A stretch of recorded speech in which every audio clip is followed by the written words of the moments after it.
Welcome back to the Marching Arts Utah podcast. I'm joined today by Director of Bands at American Fork High School, Orien Landis. Orien, thank you for joining me today. I'm Orien Landis, Director of Bands at American Fork High School, starting in my 8th year. Before that, I was teaching band in Oklahoma for a few years. Moved to Utah, about a decade ago to get a master's degree, and taught in Tooele High School for a couple of years, and then came here to American Fork. Let me start by just asking you how you got started in music in your life. Sure. Well, Mr. Wagner, my high school band director, came to our music class in 5th grade, brought a bunch of instruments and mouthpieces and stuff like that. And I thought it seemed pretty fun, and so I joined band the next year. Started in, really enjoyed it. Like the people that I was hanging around probably more than I enjoyed playing an instrument. Yeah. And then slowly over time, it just morphed into more of the love of the music, and just decided to kind of keep going with it. And where were you living? Where did you grow up? So I grew up in a kind of like a smaller, it's not that small anymore, but at the time it was just a small suburb of Tulsa.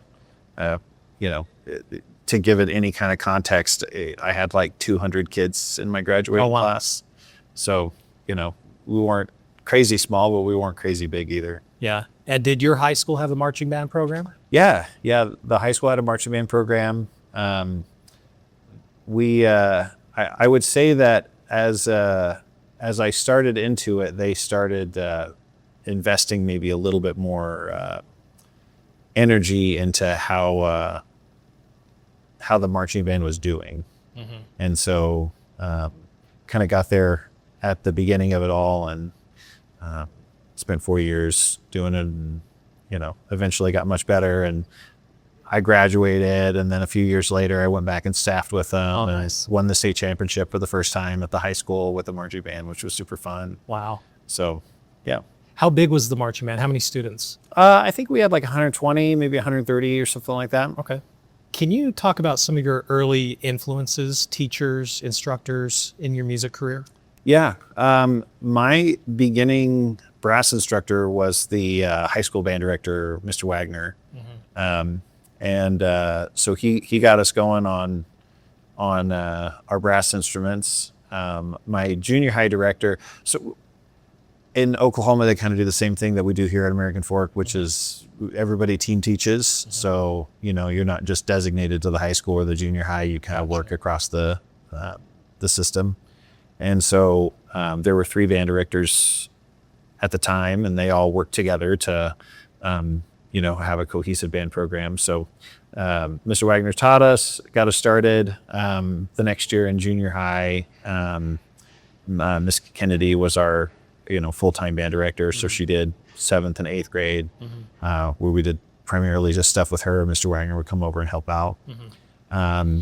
And then when we got to the high school, Mr. Wagner is the head band director, Miss Kennedy, and Mr. Parker was the new hire my freshman year. Mr. Parker was really interesting. He was a trombone player, and so he showed up right out of college his first year, and he's like, "Hey, by the way, you're going to take private lessons from me this year." Mm-hmm. I was like, "Okay, yeah, that sounds great. What are private lessons?" So anyway, so we started doing private lessons with him, and it was kind of a weird time. So not quite so much on the you cans or you cannots, but so all of us freshman trombone players would take private lessons from him, mm-hmm. and then he would load us in his car and then drive us home. Oh.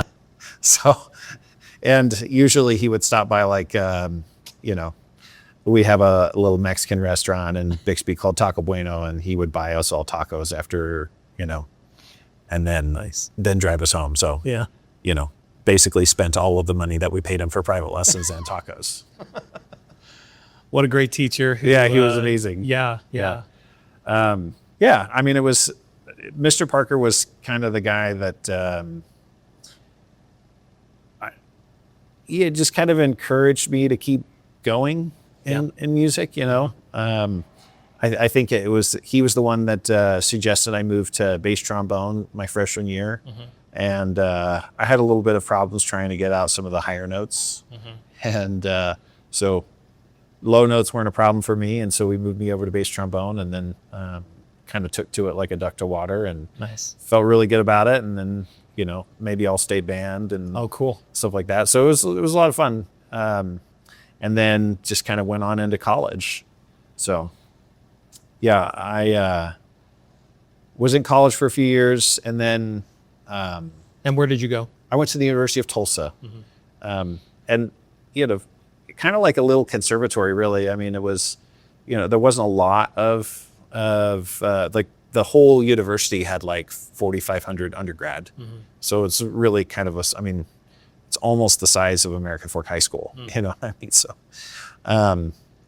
it's kind of a smaller private school, but the School of Music for the most part was pretty good. Yeah. And so we had Steve Vento, who was a band director at Broken Arrow at the time, was also the brass caption head for a drum corps called Southwind. And so I went, he came to the university and recruited some people to go and play in the drum corps. Nice. And so I did a summer of drum corps with Southwind, and then Mr. Parker called me up and was like, good, so now you're going to staff for us. That's just the way he worked. It was just like, you're going to do bass trombone now. You're going to do private You're going to do lessons. private lessons now. So, it was, honestly, it was a good thing. He just told me what I should be doing, and Yeah. I just was like, okay, yeah, that sounds Do you ever call him nowadays like, hey, what am I doing? Absolutely. Yeah. So I had Mr. Parker come out this last year in February. Oh, yeah. And spent 3 or 4 days with us, and just, did a program evaluation. Now they have 7 band directors at the program that I was graduated from, and, 250 to 300 kids in the Wow. band program. What's the name of the high school? Bixby High School. Okay, okay. Yeah. And Mr. Parker's now the head band director there. So yeah, so still there. I call him up regularly and, pick his brain about things, and, so anyway, he said, now you're going to staff for us. And I was like, yeah, sounds great. What do I need to do? He's like, you're going to teach fundamentals. So I showed up and just taught fundamentals. And at the time, I was an arts management major in college. Okay. So like, I wasn't planning on being a music major or anything like that. I had been told many times that you can't have a career as a teacher because you just don't make any money. And you're probably, your kids will be starving, and, the world will end and all that stuff. Yeah. What's funny inversely is if you're a performance major, often they'll be like, you should actually consider teaching so that you don't starve. Yeah, exactly. Right. But if you're going to be a teacher, apparently you should just not do that at all. Yeah. So anyway, so I was doing arts management, and I was helping. I'd show up at the rehearsal would start at 7 in the morning. So I would show up there about 6:45 and then do 2 hours of rehearsal. And then I would get in the car and drive the hour north to go to college. Wow. And then do college all day or whatever, and then come back for evening rehearsals or whatever, basically everything I could get to is what I Yeah. got to. Yeah. But I could do 2 hours in the morning every morning. We were, I don't know, halfway through the season, and we were at a football game, and this was like my junior year of college, I think. I watched the marching band perform, and we got down, and I found Mr. Parker. I was like, okay, so tomorrow morning we have rehearsal, because we did rehearsals on Saturday mornings for competitions. I was like, I need to work on this with them, so we need to work on the hand movements, or we need to work on this kind of choreo, or we need to do this type of fundamentals. We'll work on those 3 things, and I think we'll be better off for tomorrow's performance, and it'll be much better. And he was just like, what's your major again? I was like, well, it's arts management. You know that. He's like, yeah, but what are you doing with that? I was like, I don't know. I was like, maybe do a museum or run a performing arts center or something. I don't know. And he's like, Let me guess. He's like, you're doing music education. he wasn't quite that blunt this time. He was really, I mean, he was like, he did say, why are you doing that? That doesn't make any sense. He's like, you're a junior in college. You're at the high school football game on a Friday night when you literally could be doing almost anything else. And you're excited about tomorrow when we have the competition and getting the band more prepared for having a better performance tomorrow. He's like, I just don't know people like that. Yeah. That want to do this the way that you're doing it. And I was like, oh, it's a really good point. And so I thought about it for a little while and did some praying and trying to figure out what might be right for me. And then I went to my counselors at the college and was like, so if I want to switch to music education, like, what does that look like? And they were like, I think it's going to add on a full year. And I was like, okay. Which is significant. It's a lot, yeah. I mean, especially at this private university, like tuition wasn't cheap. I had a good scholarship, but it didn't cover everything. But eventually decided like I should just switch. Like I enjoyed it so much. Like I loved getting to rehearsal in the morning with everybody and getting to, work with the kids and see them get better. And, it was just something that I really enjoyed. And so I switched, and then I kept working for Mr. Parker. He actually went to another high school for a few years. So I went with them and worked with them at that high school, and left for 2 years after I graduated to go on a mission, got my music ed degree. And where did you go on your mission? I went to Orange County, California. Yeah, they call it the Anaheim mission. I don't know if they still call it the Anaheim mission. It's like changed 4 or 5 times. Sure, yeah. But yeah, the happiest mission on earth, with Disneyland and everything. So switched and kind of never really looked back. I mean, I got back in September. I had like graduated from college, like I had a degree and everything. It's student taught. I was like, kind of ready to go. And then I left for 2 years. And then when I came back, it was really hard to find a job. So, you come back. And you're still in Oklahoma, right? Still in Oklahoma. You come back after 2 years of being gone and everybody's like, your value isn't quite as high as when you first graduate. You don't just walk into Broken Arrow, for example. Exactly. And start working for them. Right. So the only gig that I could get was at a small school in southern Oklahoma. It was right, and I mean right on the Texas-Oklahoma border. What was the name of the school? The name of the school was Kingston. Okay. Kingston High School. They had like 45 to 50 kids a grade. But the band program, oddly enough, was really, it had a lot of tradition of being a large band program. And so there was about 73 kids. Wow. Which if you take the percentage, like that's a huge percentage of even just the high school was in band. Yeah. And we went and competed at the local state competition that year. I think it was like the first year they had been, or one of the first years that they had went, and we got second place in our classification. And it was like, wow, that was pretty cool. And I was only there for 1 year. I got job offers from other places after I guess I could prove that I could teach a little bit. Yeah. And so then I moved to Tahlequah, Oklahoma, and got a job at Tahlequah High School. So yeah, taught there for 2 years with I was just one of the assistants there. It was a 5A school, so more kids and stuff like that. Bigger program? Bigger program for sure. Were you just a staff member, or were you the head director there? No, I was just an assistant and taught with Josh Allen for 2 years, and great experience, learned a lot. And eventually realized, was like, man, I need to go back to school. Like when I switched my major, like I just needed to get through, right? I didn't want to be there more than 5 years to get my degree. Yeah. And so I started taking like 18 to 20 credits per semester And just kind of rifling through and just them. trying to go through it as fast as I could. So there was like a lot of information that was just like, did not soak it, right? And after 3 years of teaching, it was like there was a lot of things I just didn't know. And a lot of things you start to recognize, you're like, I'm really bad at this, or I could be much better at this, but I don't have any way to learn this skill, right? So that's where I was like, I'm going to go get a master's degree. And I also wanted to try and find a wife. So, yeah, I don't know how like sensitive to be about anything, but You're fine.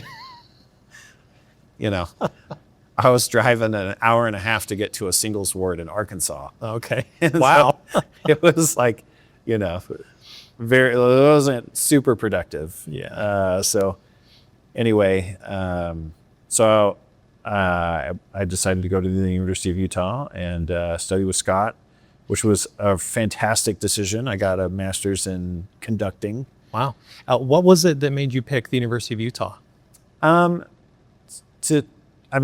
One, I really like Scott. I thought Scott and I would have a good working relationship together. Scott, what's his last name? Scott Hagen. Scott Hagen. Yeah. And so Scott was like, he was great. I mean, like we just jived and communicated really well. Learned a ton from Scott and still do, honestly, when he comes out and works with the band program. It's like. He's the director of bands at the U, isn't he? Emeritus. Did he do marching band stuff? He did. too? So he did the marching band for a number of years. Okay. And then once I think it was Barry left, he decided it moved up and was then the director of bands. Okay.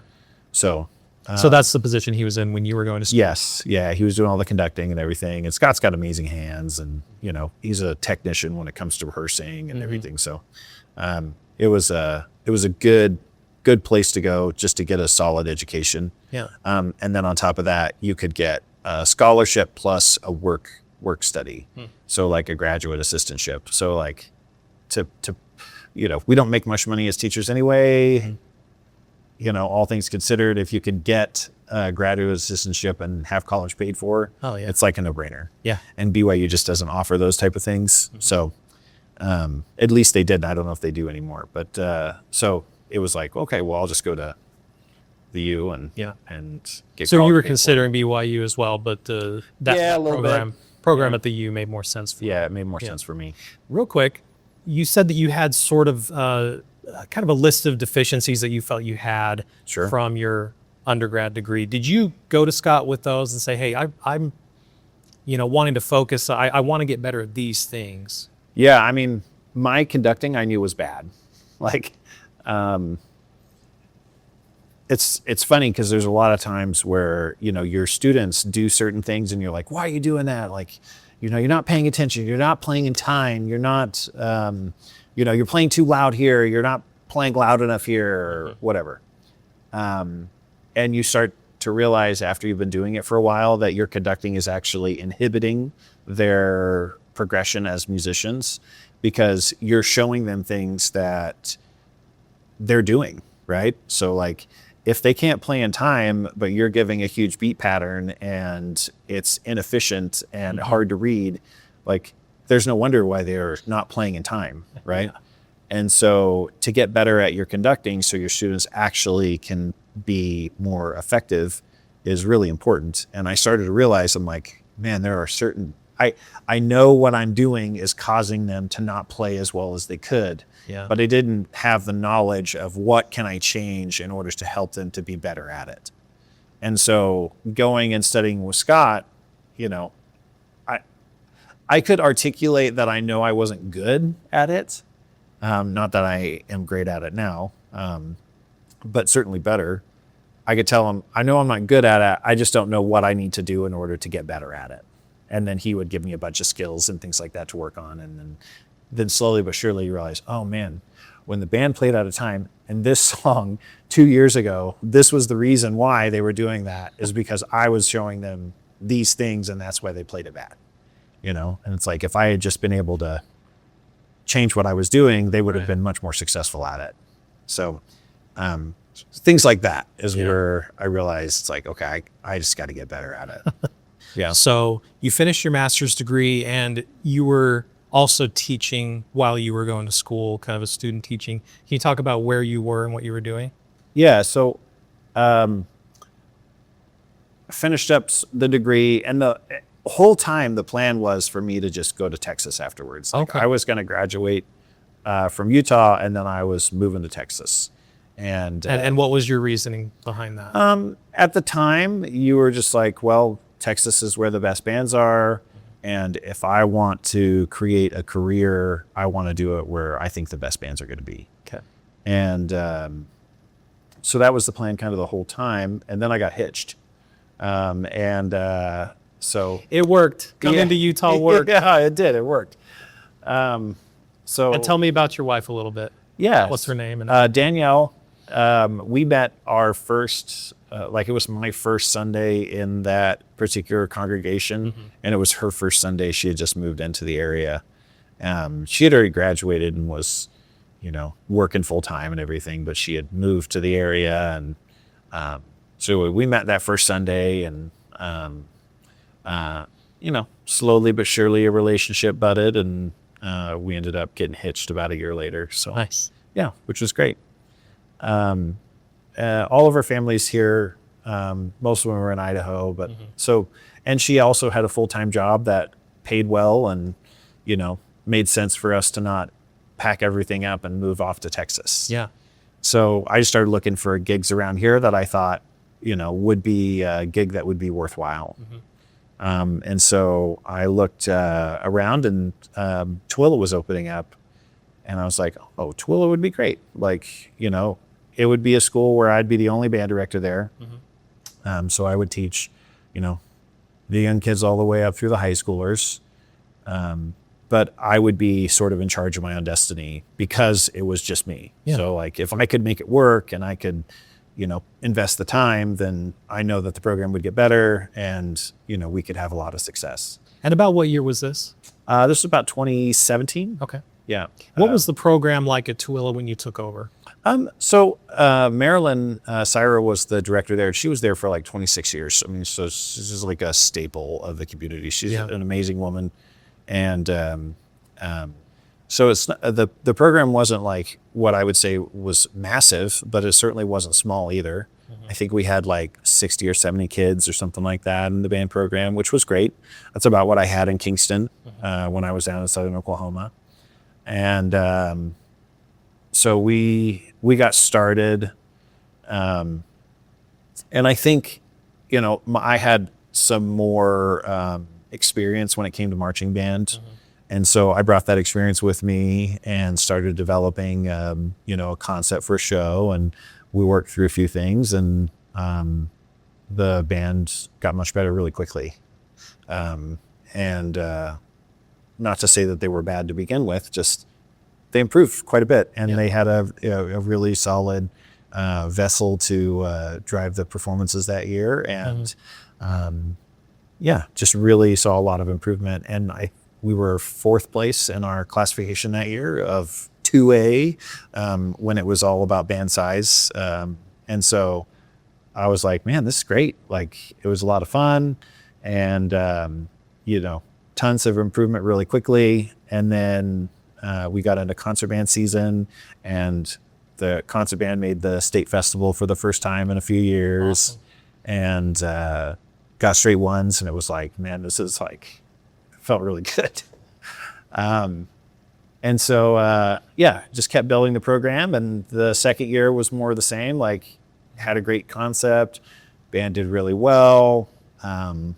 The jazz band made it into the state festival that year. The concert band made it into the state festival, and things were going really well. And that's when Cedar Valley was getting ready to open up, and they reached out to have me come interview. So I went and interviewed at Cedar Valley, and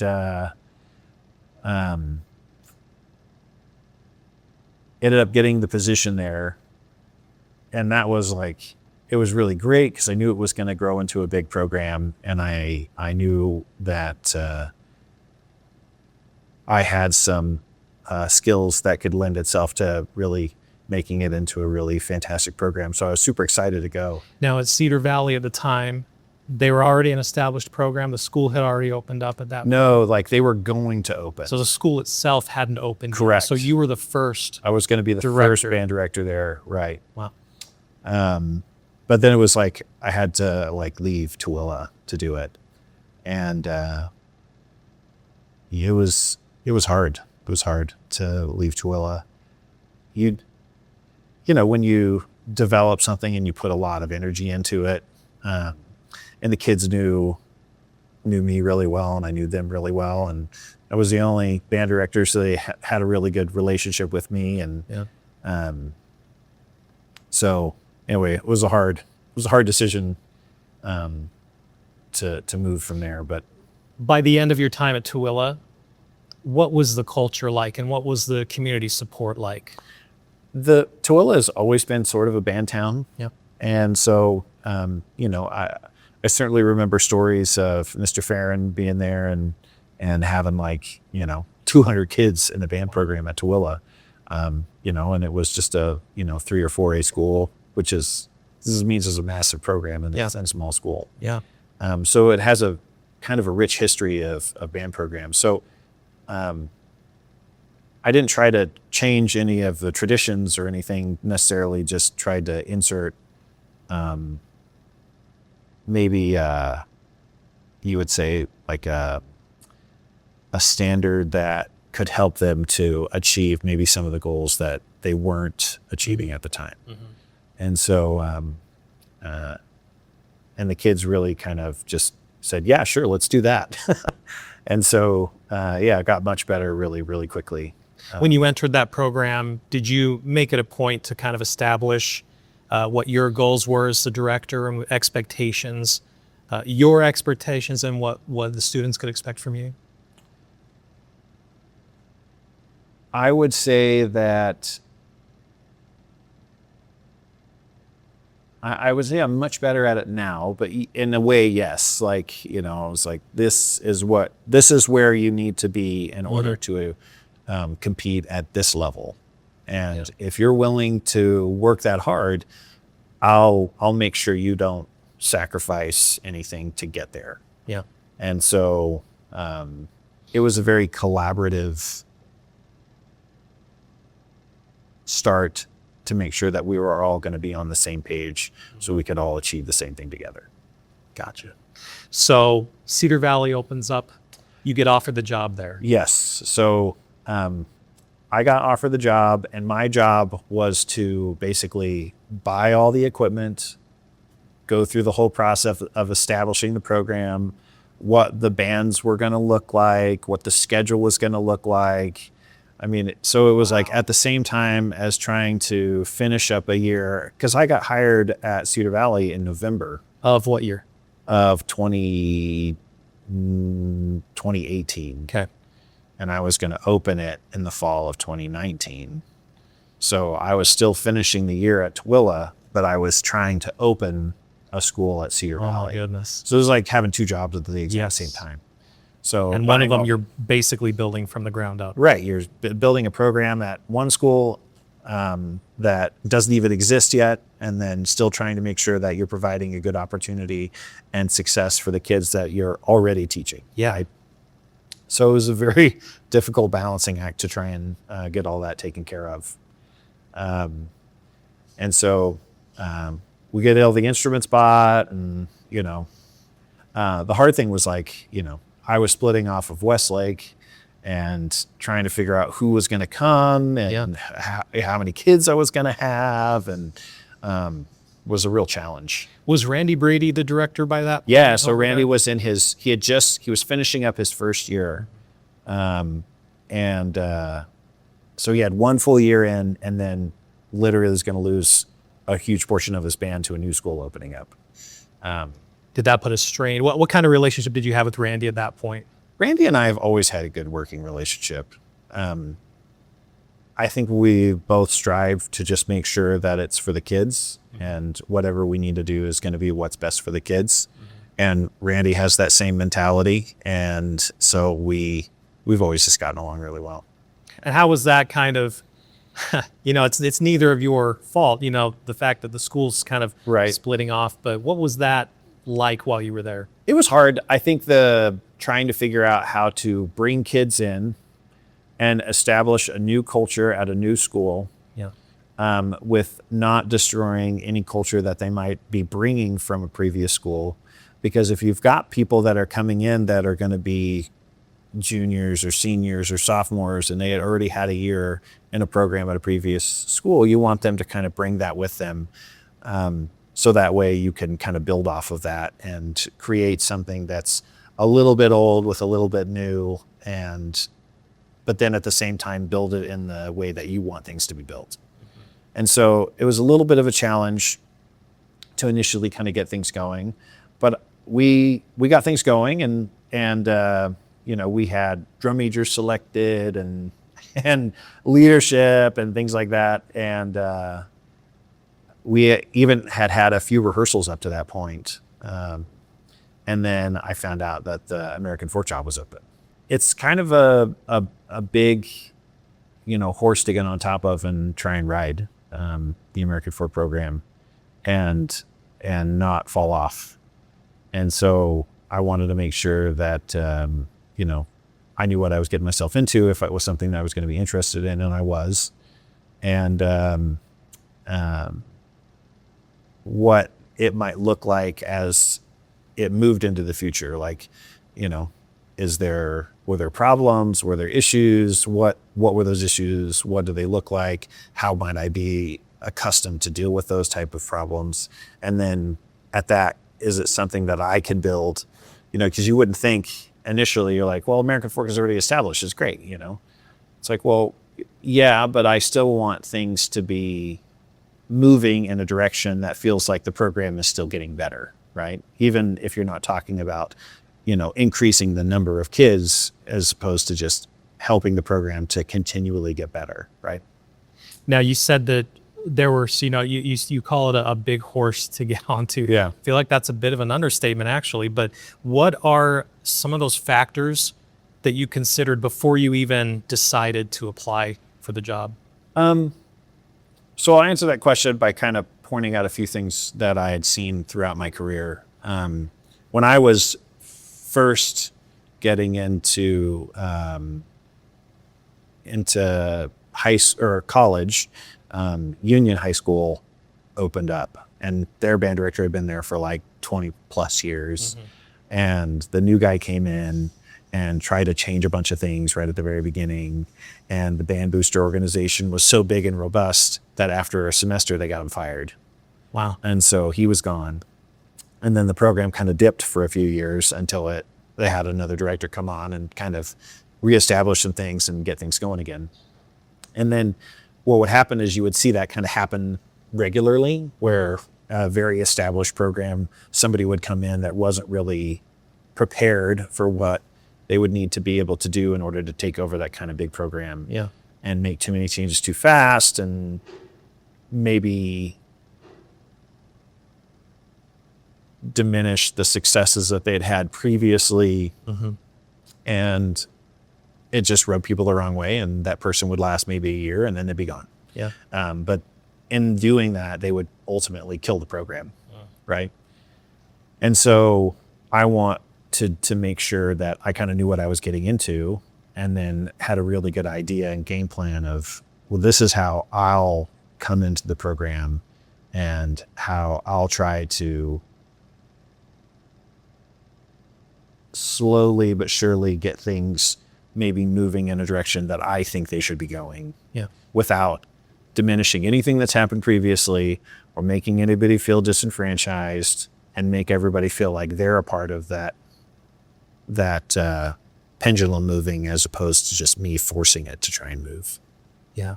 So, talking to John Miller and Nate and even Allison and Lance and all the people that were kind of working here already, and just seeing like where are things at, and figure out if it would be a good fit for me, because I knew Cedar Valley would be great and I could build it however I wanted to build it, and it would take 5 to 6 years to kind of establish it in a vein that I wanted it to be in. Or do I want to just move over to this other program where it's already got a great track record and history, and then just try to develop it in a way that I think could help it to be better? So you were choosing between two very different jobs. Correct. Yeah. I mean, it was a hard decision at the time to try and figure out, is this something that I really want? Yeah.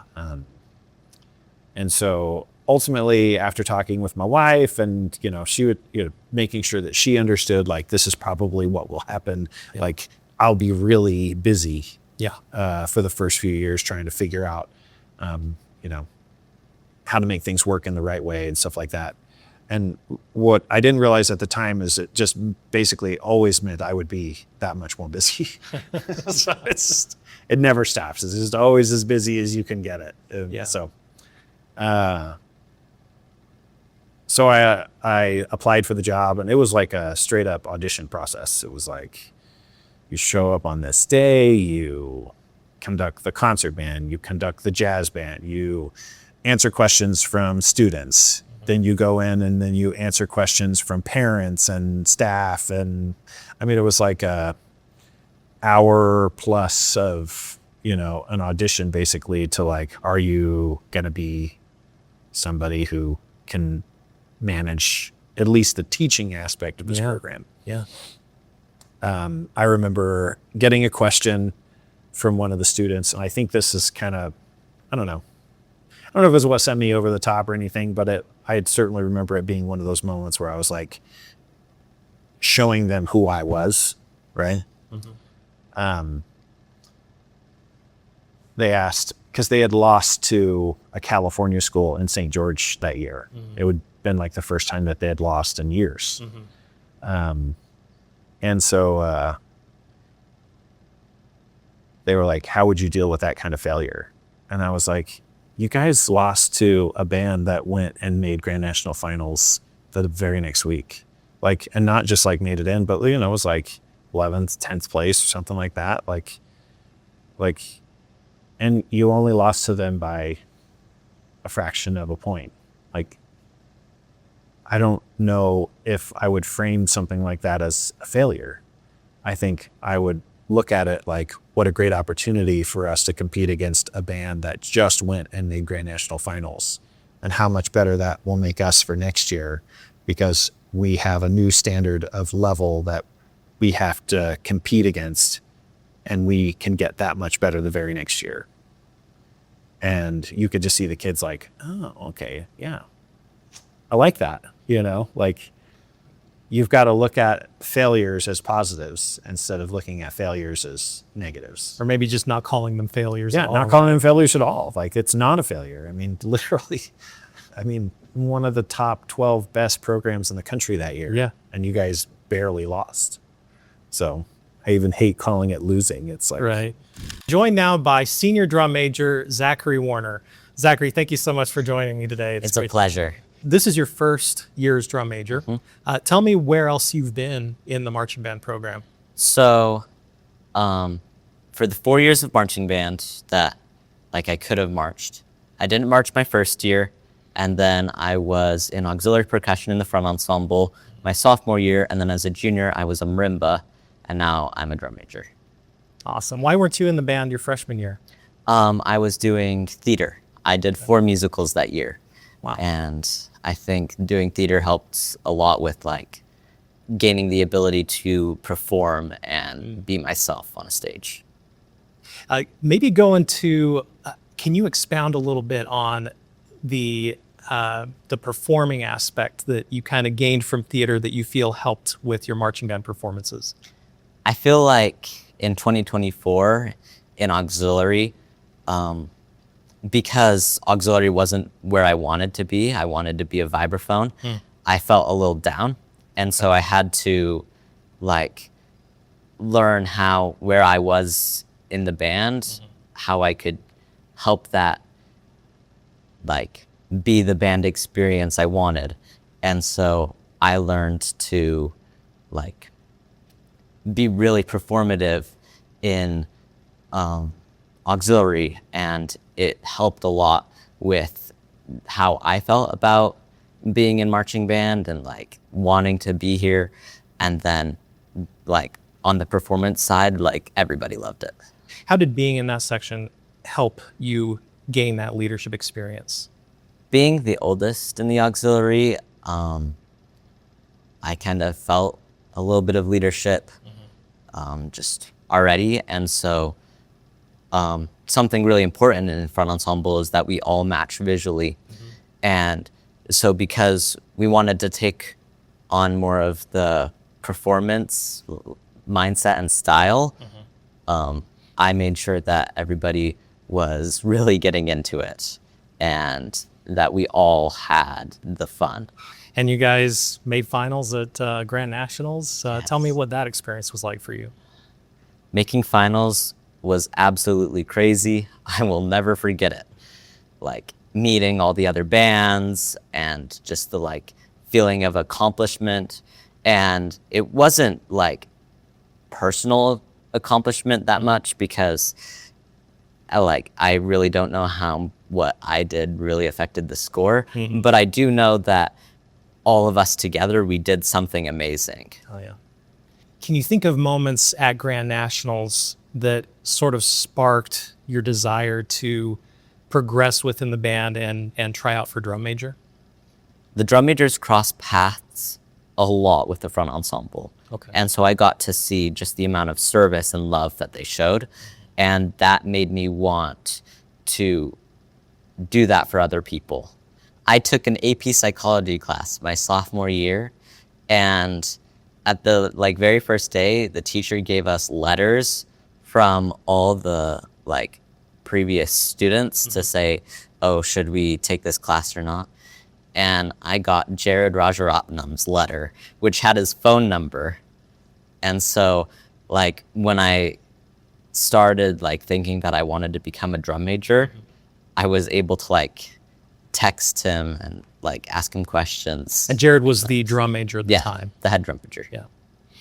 Because of that, Jared really became like a mentor to me and like someone I could go to ask a bunch of questions. And I got to learn more about what being drum major is like. And the more I learned, the more I was like, yes, that's what I want to be. I know I can help the band in this way because like I love service and I love helping people. And so I hope that this year as drum major, I can be a lot like Jared, where in the sense I help people a lot and people feel comfortable like coming to me with questions or needing help. Yeah. So your motivation for being drum major was because you had seen the ins and outs and kind of the behind the scenes of what those drum majors did, and that's what attracted you to doing that. Yeah. What did the audition process for drum major look like?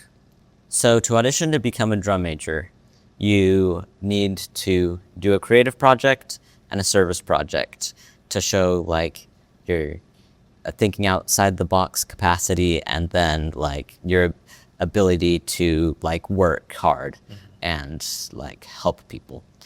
But that, and along with the conducting part, is like maybe like 10%, because it really all comes from how you've done marching band the years before and who you've been. And so for me, I tried out before the 2025 marching band season to become a drum major and didn't make it, but I knew that whole year that I wanted to be. And so everything I did changed. And I stayed after rehearsal a lot. I helped paint the field a lot, loaded the trailers with the band dads. And honestly, like those are some of the funnest memories I have, is just serving and then spending time with the drum majors that year. So here we are in 2026. We're at the cusp of this really, really big season for American Fork. You get to go back to Indianapolis and have a chance to kind of build on what you did in 2024. Can you tell me what you as a drum major are doing to sort of get that fire lit under everybody? I think what's really unique about this year is how fresh the band is. Is we're a fresh set of drum majors. None of us have been it before. And then 40% of the band is new to American folk. Wow. So it's very easy to change what we do and to break the old bad habits. And so as a drum major team and leadership and the staff too, what we've been focusing on is nailing down and fixing our old bad habits because we have such a unique opportunity to, and we've seen it help so much. Like Landis says, this is the furthest ahead we've ever been before. Wow. So hopefully that will mean a lot for Indy. For somebody that is interested in becoming a drum major, what would you tell them to start doing to prepare for that? I think what helped me a lot for when I knew I wanted to become a drum major is just trying to live the life of a drum major and have that mindset where like I have to show my best self and be there for everyone. Yeah. And so if anybody wants to become a drum major, if they try or if they do lots of service, join the paint team, and try to be friends with everybody, then they're already on a really good track. I think this year being drum major will mean a lot of trying to push the band forward as much as we can, but in a very like loving way. And as we get later into the season, I mean, I don't know what it'll look like, but I know that it will take all of us trying our best. I've felt a lot like a rookie this year, learning, maybe every year I've felt a lot like a rookie because I've been a different instrument every year. Yeah. And so I've had this learning curve of there's that point where I feel like I'm really bad at this. And then I just start to grow. Zachary, thank you so much for your time. It's been a pleasure having you on. Thank you so much. It's going to be an amazing year. It is. Joining me now is senior drum major Allison Beardall. Allison, thank you so much for joining me. For sure. Tell me a little bit about your musical upbringing, how everything started with you in band. So in 7th grade, you have to pick a music elective, and my mom was like, "You're gonna do band, right?" Because she was a band kid. And my dad played alto sax, and she was a trumpet player. So it's like, band's in the family. Yeah. And I was like, sure. Because I was like, I'm not trying to go sing for like 8 hours. So we went to the music like open house to go find her instrument. And I like looked around at all the instruments, and I thought I was gonna be a trumpet player because we had one at home. And so I was like, that's a good choice. And I looked around, and I picked up a tuba, and I was like, yeah, that's the one. Wow. So I became a tuba player in 7th grade. Now, when you picked up a tuba, was it a sousaphone or was it a? It was like a concert tuba. Okay. Yeah. So I like played it, and I was like, yeah, that's the one. So then I was a concert band tuba. Wow. Was anybody in your family surprised about that choice? All of them. All of them. Yeah. And you know, you have the stereotypical tuba player, and you definitely don't fit that stereotype. Not really. Okay, so you started on a tuba, and did you start marching your freshman year? I did. So my freshman year, I started on a sousaphone, which was probably diabolical to watch because my aunt said I look like a lollipop, but that's not the point. And we got to fundamentals camp, and I got pulled out of ARC, and Landis was like, "Do you want to be a trombone player?" Because sousaphones in drill count as like battery because we can't do all the choreo. And so they had uneven numbers. And so they needed 2 people to switch to play trombone. Interesting. And so me and my friend Aubrey, who played sousaphone, got swapped. I never played the trombone before. He's like, "Will you switch?" And I was like, "I mean, I guess so." And so I got handed the trombone, and they said, "Good luck." And so I taught myself to play the trombone by like watching other people. Oh my gosh. So kind of crazy. I was not that good, but that ended up being helpful because I was in jazz band as a trombone. Okay. And I was a teacher's assistant in my freshman year for a low brass class. So I actually taught 3 people to play the trombone, which I was not qualified to do. But So you made the most of a very interesting, difficult situation. I mean, yeah. I mean, holy cow. So this happened, that switch happened during Gunnison, or when did it? Fundamentals camp. So Fundamentals camp. like end of spring training. So it was like, Okay, fairly early on, very Yeah. early on. so I switched after the last parade. So it was this camp that I like started Yeah. with trombone. So at what point do you feel like you became comfortable playing the trombone? Oh, I didn't. Never did? Nobody ever taught me. Wow. So I had to just kind of learn. But Oh my by the end of the season, I was okay. And this was your freshman year? This is my freshman year. Okay, wow. Yeah. So did you march trombone the rest of... No, I decided I was done with the trombone, and I switched back to sousaphone and marched that for the next 2 years. But the numbers worked out better that year? Yeah. Wow. yeah. That's super impressive. That's a really cool story of being flexible and adapting to a really difficult situation. Can you talk about how you think that experience may have helped you moving forward in the band and ultimately to becoming a drum major? I think it just made me realize that some things are just not that deep. Like, I mean, eventually I was back on sousaphone. And so a lot of times when things are like hard or inconvenient, it's a quick shift from inconvenient to normal again. And I mean, by the end of the season, like playing the trombone was normal for me. And so I think it's just getting used to the inconvenience instead of being annoyed with it. And so taking that into farther in the season, it taught me to be like okay with little inconveniences, like, oh, we're starting this at a different time, or we're changing counts here. And it just like pushed all the way through. Yeah. So having a perspective and not getting caught up in a temporary Yeah. bad situation. Yeah, that's really valuable to have. As you went through the marching band, did you have your eye on the drum majors? I mean, everybody does, but did you see yourself wanting to become a drum major one day? I think, yeah. And I think part of it was, so my mom was a drum major, and that was like something that was kind of in the back of my head. And I was like, wow, like I could do that.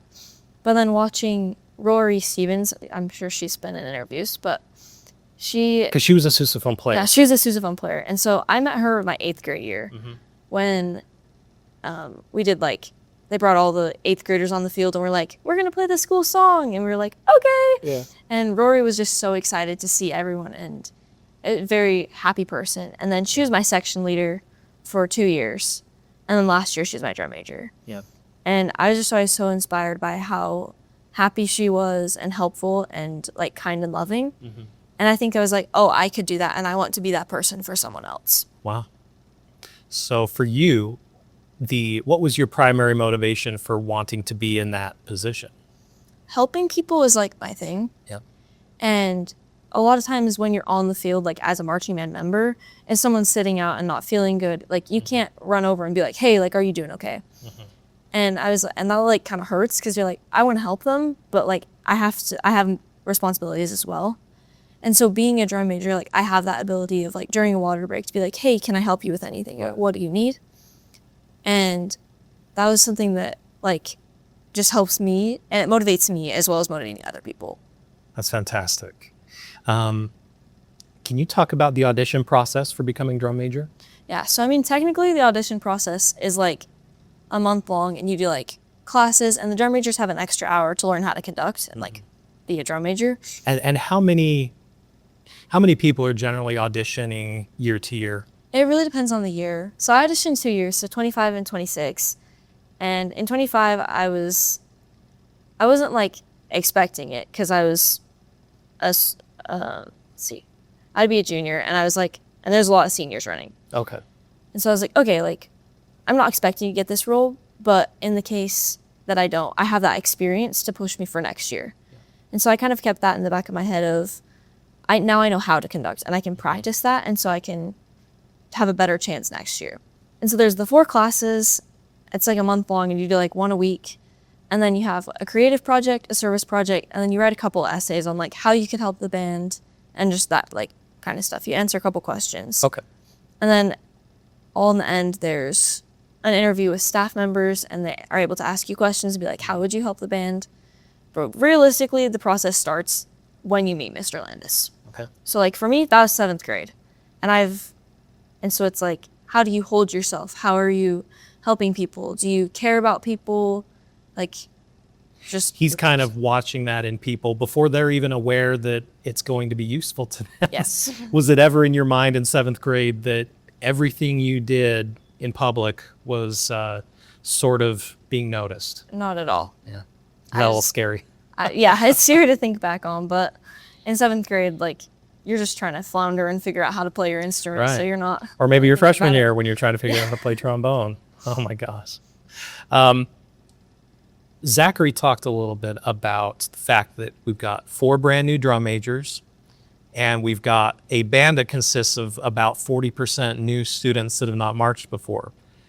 Would you talk about the advantages that you guys have being a brand new section of drum majors in that scenario?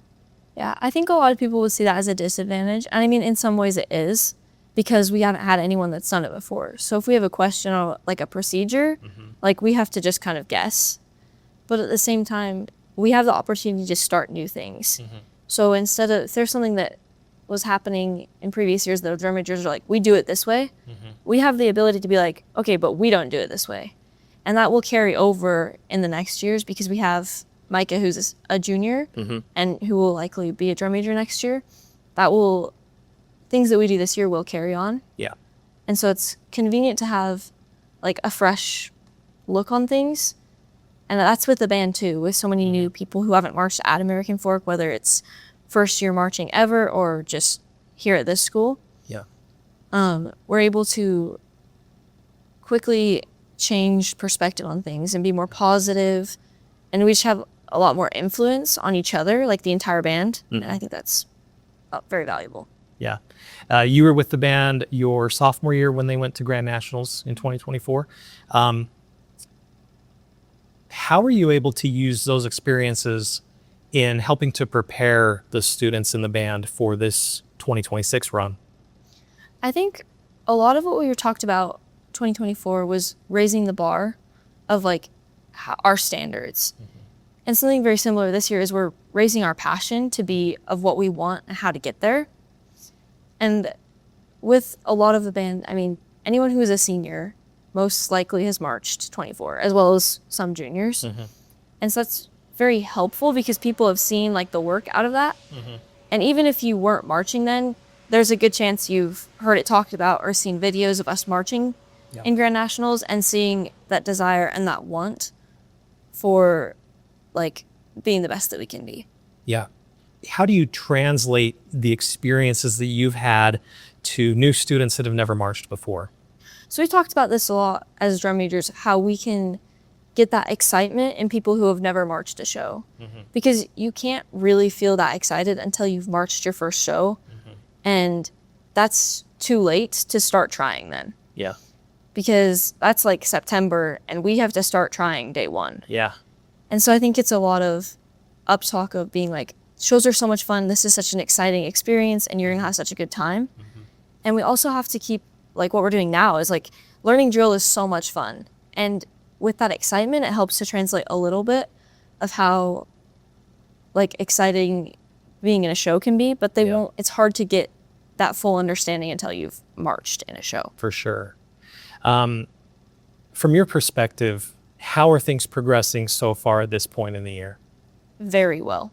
We've had a big issue with people like chatting on the field, and that's not really an issue this year. And I think it's because we started and set that standard at the very beginning. We're like, we're not doing this year so that we can push ourselves and be the best that we can. Yeah. And it's not that hard to get first years on that ship. The hardest issue is getting juniors and seniors to be like, okay, like we're not doing that anymore.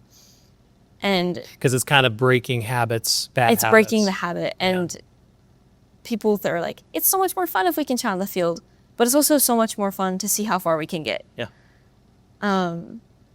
So we got very lucky, and we have a lot of juniors and seniors and even sophomores that also have the same mindset and want to grow. And so that's really helped push the first years and everyone else to bring that bar up, to set the expectations of how we do things. What are you looking forward to most in 2026? Oh my gosh. Probably seeing how far we can get as a band if we're putting in our full effort. Yeah. What do you think the band's potential is if they put in their full effort? I think we can be the best that the American Folk Band has ever been. Maybe it's not even like scoring that will be the best that we can be. It's more like how far can we build our standards and our positivity, Yeah. and more than just like a score placement. Yeah. So Yeah. Awesome. Well, Allison, thank you so much for joining me today. It's Yeah, been a for sure. pleasure. Good luck your senior year. thank you. We're joined now by senior drum major Kamalu Willing. Kamalu, thank you for joining me today. My pleasure.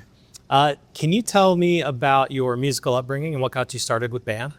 So, I started in beginning band in 7th grade. I first did clarinet and then swapped to alto saxophone. And then in 8th grade, 9th grade, I played alto for marching band. And then also 2024, my sophomore year, played alto for marching band. And then 2025, I auditioned for section leader. And then that's the point where we decided to combine the altos and the tenors into just one big section. Okay. So they needed someone on tenor, so I just traded to tenor. Okay. So now I'm just a tenor player. Awesome. What was it like making the switch from being in that section to being a drum major? It was a pretty big difference. Like being section leader, it's like a small crucial role. Like it's important to the people in your section. Like they look up to you. Yeah. But like drum major, it's like the same thing, but like you increase it by like 150 like people. So Yeah. Yeah. Wow. Can you tell me about what it was like auditioning to become a drum major? the audition process was pretty long. We start in January, and it's like this, we call it like a boot camp where one of our staff members, Garrett Spalka, gives us like a lot of procedures or like what to do in these like different situations and like how to be like a good leader and how to like serve well. And then people who would audition for drum major would stay an extra hour and learn about like specific drum major things, like sometimes conducting and sometimes like leading the band. Yeah. And that really helped me. And then the audition process, you first have to do like service project, and then you have to make creative project, and then you also have to like make this like resume and stuff. Yeah. And then the audition day is you give like a minute speech about like why you should be in leadership, and then drum majors, we all showcase our conducting together and like our calling in commands. And when you found out you were going to be a drum major, what was your initial reaction? I was pretty surprised. Like, Really? I really wanted to get it, but at the same time, I was like, maybe I might not get it or not. So I was like 50-50 on each side. So I was very surprised. Yeah. To this point in being a drum major, do you miss being in the saxophone section? There are some times where like I miss being it, because especially when we're in our like small music blocks and I hear some of the music, it's like, wish I could have played that. It's really cool. Yeah. So yeah. Do you feel like as drum major, you're able to make friends with people that you maybe wouldn't have interacted with as much as a saxophone player? Yeah, I've like made a lot more connections as drum major, because it's not like you're forced to be talk to other people, but it's like a recommendation. Like you should like Right. talk to like other people, and like yeah, I've like reached out to like a lot of people that I haven't been if I weren't drum major. Yeah. That's awesome. So for 2026, the band's starting a very, very big journey. You got Grand Nationals coming up at the end of the year. What are you as a drum major doing to help the bands get to where they need to be for that moment? I think right now is us four drum majors, we're trying to like lead with trying to lead a good example. And what we do is what the band will do. And so we're just trying to be as mature as possible, like throughout the, like we were learning drill this week, and we like enforce during our like talk before rehearsal that we're like not going to talk, or like we're setting the standards at the beginning. So like during rehearsal, we could focus on it more and more. And so, yeah, it's been really effective. One thing that Allison and Zachary have talked about is the fact that all four drum majors are first timers, right? Yeah. And also the band itself has around 40% new marchers, new students. Can you tell me how that has been and why you think maybe it's an advantage for you guys? Yeah, I think a lot of people will see as like, oh, like all four new, like that's kind of weird. Like, what are you gonna do with that? And then, but like you see it as like a different solution, as like, well, now we can make up like either like we can make new standards, and like since there's so many new marchers, so that like they won't have like a previous thing to like base off of. Right. It's just you're giving them the new one right now, and it's clicking to them faster.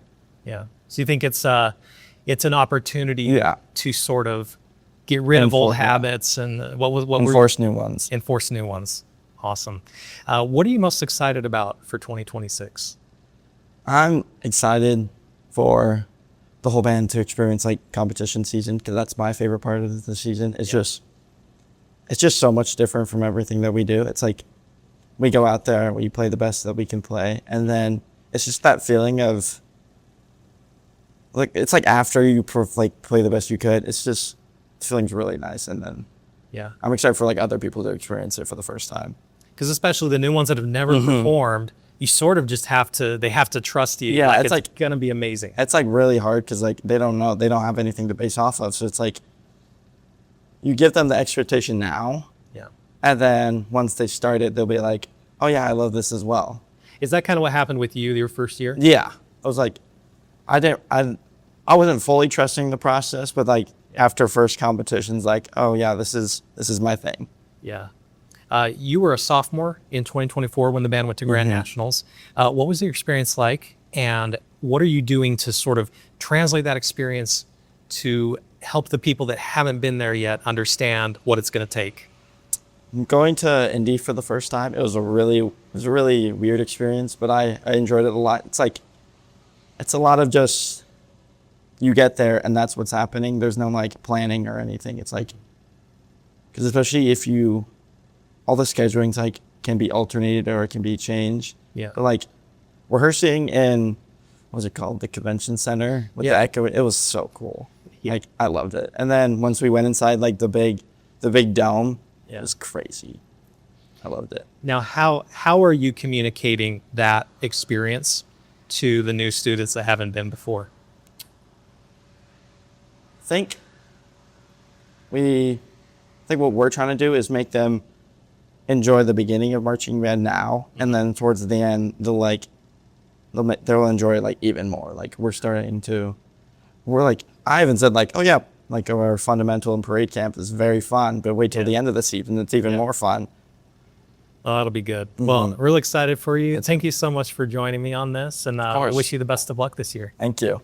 I'm joined now by junior drum major Micah Rajaratnam. Micah, thank you so much for joining me today. Thank you, Matt. Okay, so you're not the first in your family to be a drum major. No, I've had two brothers that were it before me. So I had one brother in 2024 and then one brother in 2018. Wow. So Yeah. 2018, how old were you? 8 years old. Okay. Yeah. So you've watched the marching band from a very young age. Yeah. I've been watching it, I think, since like 2016. Wow. So I was like 6. Wow. Have you always kind of known that this is what you wanted to do? Yeah, I mean, my thing was just like, I want to like make the biggest impact on people through music, and like being a drum major is the best way to do that because you have like the biggest reach on your peers. So And what is your instrument? I play the trumpet. And you played trumpet 2 years? 2 years of marching, yeah. And when did you start? I started in 2024. That was my rookie year. Cool. As a freshman. That's a good rookie year. Yeah. To go to that was Grand crazy. Nationals. And I was with my brother too, so it was Yeah. And he was drum major at that Yeah. time too. What was it like being the younger brother of a drum major? I mean, it was just like as soon as I got into like the marching band space, everyone would just call me like Little Jared. Like I bet you enjoyed that, right? like a little bit, but it kind of got old after a while. Yeah. But you know, once I earned their respect, then they started calling me by my name. So it's kind of funny. Did Jared ever single you out because you were his little brother? Yeah, like not like on the mic in front of everybody, but like if we were like in a block and it's like competition, like who could be the best marcher, he'd just tap me out immediately, it'd be funny. So, But he wasn't a jerk about No, it to you. no. That's good. Did you have a pretty good relationship Yeah, with your brother? yeah. Mhm. That's good. What are some of the leadership skills that you've learned in your role as a drum major? What I've learned is that being an example is like more powerful than you think it is, and like for me, it's just like okay, I'm a drum major, like I'm a junior, like it's my first year, and like it's like there's no way me standing like super like still and together is gonna affect the band that much, but it really does. Yeah. Just like how much power you really do have without words. So Yeah. it's like actions are way more powerful than words. Yeah. What age did you start playing the trumpet? So I started junior high, so 7th grade. I was in the beginning, I skipped beginning band. I went to concert band. Okay. And then when I was in 8th grade, I skipped symphonic winter honors. Okay. So So have you known Mr. Landis the whole time you've been in band? like a little bit, because when you're in 7th grade, you're supposed to go to beginning band in Landis. Mr. Landis teaches us that. But once you get to like concert, symphonic, and honors, Mr. Major did that. Now Miss Wolf does. Okay. So he never taught me in junior high, but like I knew him. He's But you've sort of, just you a know, scary guy. Yeah. Very tall guy. really tall. Yeah, that's basically all I knew of him. Yeah. What has it been like working with Mr. Landis on a much closer level as a drum major? I mean, it's been awesome. I just think he's just like super like confident in like what he chooses to do. Like even if he's like wasn't given the information of what he's supposed to do, he still makes it like the smartest decision like confidently. But it's something that I want to like pick up is just like being confident in my decisions. And like he also like has everyone's respect too. So like obviously I'm not gonna get on to the band super hard. Like when he does and he starts yelling at us, it's like we're not gonna listen to him because we respect him. So just like he's getting the respect from all the students that he just like is able to like speak to them. Yeah. Up to this point in the season, what have been primarily your responsibilities? So this season, like until like this week has probably been the most responsibility because we're on the podiums now and we're calling out stuff and running rehearsal. But before that, I was kind of just like learning how to do it, just like setting up speakers and mics and just that sort of just logistic stuff. So for a student that's interested in becoming a drum major, what are some of these things that they should expect that maybe you don't see publicly? Just like being able to think very quickly, because like every morning we have a chat in there and like sometimes none of us have thought of what we're gonna say, and we just like Atlantis is going, it's just like, all right, drum majors, and then you just like go and you just have to say something and like make it like motivating. Or like when you're on the podium and something happens, you have to think really quickly and like the quickest way to say it that's most efficient. Just Have you ever frozen up in a moment like that? no, I haven't. I just kind of like take a second, but I'm not like, oh, I don't know what to say. So I kind of just say something and then it's like it doesn't really make a ton of sense, but it just So you don't really struggle with the public speaking aspect of it? nah. Yeah, I'm a more extroverted person, especially because I do door-to-door sales, so I'm like good at like talking to people. That and definitely helps a lot. You That's deal with awesome. rejection there, and yeah. Let's talk about Grand Nationals in 2024. You were a freshman. Yeah. What was your experience like there, and how were you able to translate what you experienced to the students in the band? Yeah. My biggest experience in Grand Nationals is just like when you're a freshman or just a marcher in general and not in a leadership position, you're kind of just, you show up with what you need and you go about doing a rehearsal and you're getting told what to do and you just do whatever, like what the directors tell you to do. But in a leadership role, especially as a drum major, like I have to bring like extra food for other people who are gonna be sitting out, like electrolytes and like different stuff like that. I have to be prepared and I have to like care about others more than myself. And I have to put others before myself. So my biggest experience in 24 is like everyone talks about the experience, like warming up in the convention center and then going out into the crazy big dome. But I feel like more of my thing was just like how much of an impact we're gonna make on everyone there, being like the only Utah band from the West. Yeah. Like especially that does as well as we do. And we're like, it's just the most crazy thing. We're coming down the tunnel and you just like turn the corner. It's just like your journey away. It's like a sign. It's just like the dome. You just feel the wind like rush through and it's like, in the face. It's crazy. There's a lot of new students this year in the band that have never marched. What is it like communicating with them about expectations for this year? Yeah, I think it's definitely more positive and then like a little negative. Like the only negative is just I have to like learn more people's names and stuff because like in 24, I'm sure for like Jared, there's like so many seniors. So like he already knew all those people. Like half the band was like he already knew. But this year it's like learning everyone new. But that's also like the positive, like what Kamalu said, is just like you're able to set standards tighter than we have before because people like the first years they don't know what to expect. Like, oh, that's just how it goes around here. But the people have done this before in past years, like the rehearsal etiquette's not as been as good. Yeah. What are you most excited about for 2026? I'm excited about watching the band progress and just like seeing how good we can get with like, because I'm curious because as a drum major, like you can't listen to the band when you're marching in it. So in my head, I'm like, are we doing as good as we have in past years? And like Landis is like, yeah, I know this is definitely the best we've ever been so far. Wow. So I was just like, okay, well, that's definitely a lot So I'm curious to see like how it like comes together during competition season, because right now it's just like kind of just like a dream right now. It's just like what even is happening because we're all learning stuff new. Yeah. But it'll be interesting to see like how it does turn out, because I'm really don't know, because I can't really tell.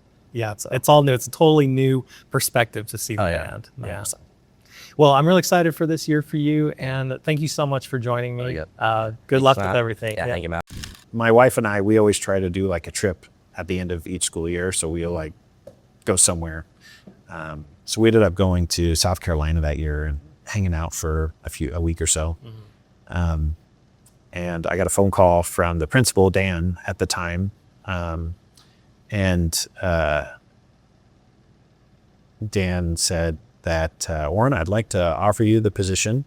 And I just want you to know, like, this is my decision. Like, this isn't anybody else's decision. Like, there's a lot of people in that interview and a lot of people that might have some strong opinions about it. But you are the best person to run this program of everybody that we interviewed. And we want you to be here at American Fork. And it's not going to be an easy transition. Like, anytime you have somebody come into a program that's this well established, it's going to be a challenge.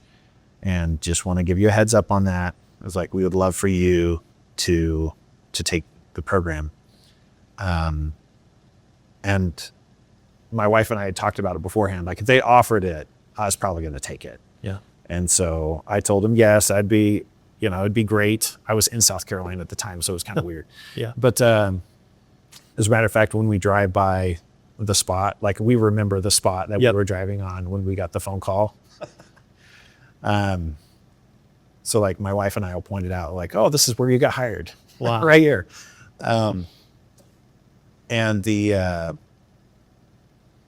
I don't remember if it was Dan or if it was Allison, told me that they asked the kids after they did all the interviews, well, who do you want? And they were like, it was almost unanimous that everybody wanted me, which made me feel really good, because I was like, oh, good. That means that I'm not having to try and convince them that I should be the director. I'm just not trying to destroy their confidence in me. Yeah. Yeah. So anyway, I took the job, and then I had to have a conversation with all the Cedar Valley people. And then we had a meeting with the kids and walk them through, like, it's going to be okay. Like, I'm not the band program. You're the band program. And How did that feel? it was super weird. Like I said, I mean, I had had a few rehearsals with them beforehand. They didn't know me super well, but they put a lot of trust in me to come to Cedar Valley as opposed to staying at Westlake. And I felt like I was betraying that trust to some degree. I think eventually they would understand, like, why I would move to another school so quickly. Yeah. But I wanted them to have the reassurance that, like, I promise we will find somebody good to come in here and replace me. Like, there is more than one good band director in the state. Like, there are plenty of people that can come in and do a really great job here. And so just making sure they understood, like, it'll be okay, it'll be fine. Like, there's plenty of people here to make sure that you're going to have a great experience next year. Yeah. So, yeah.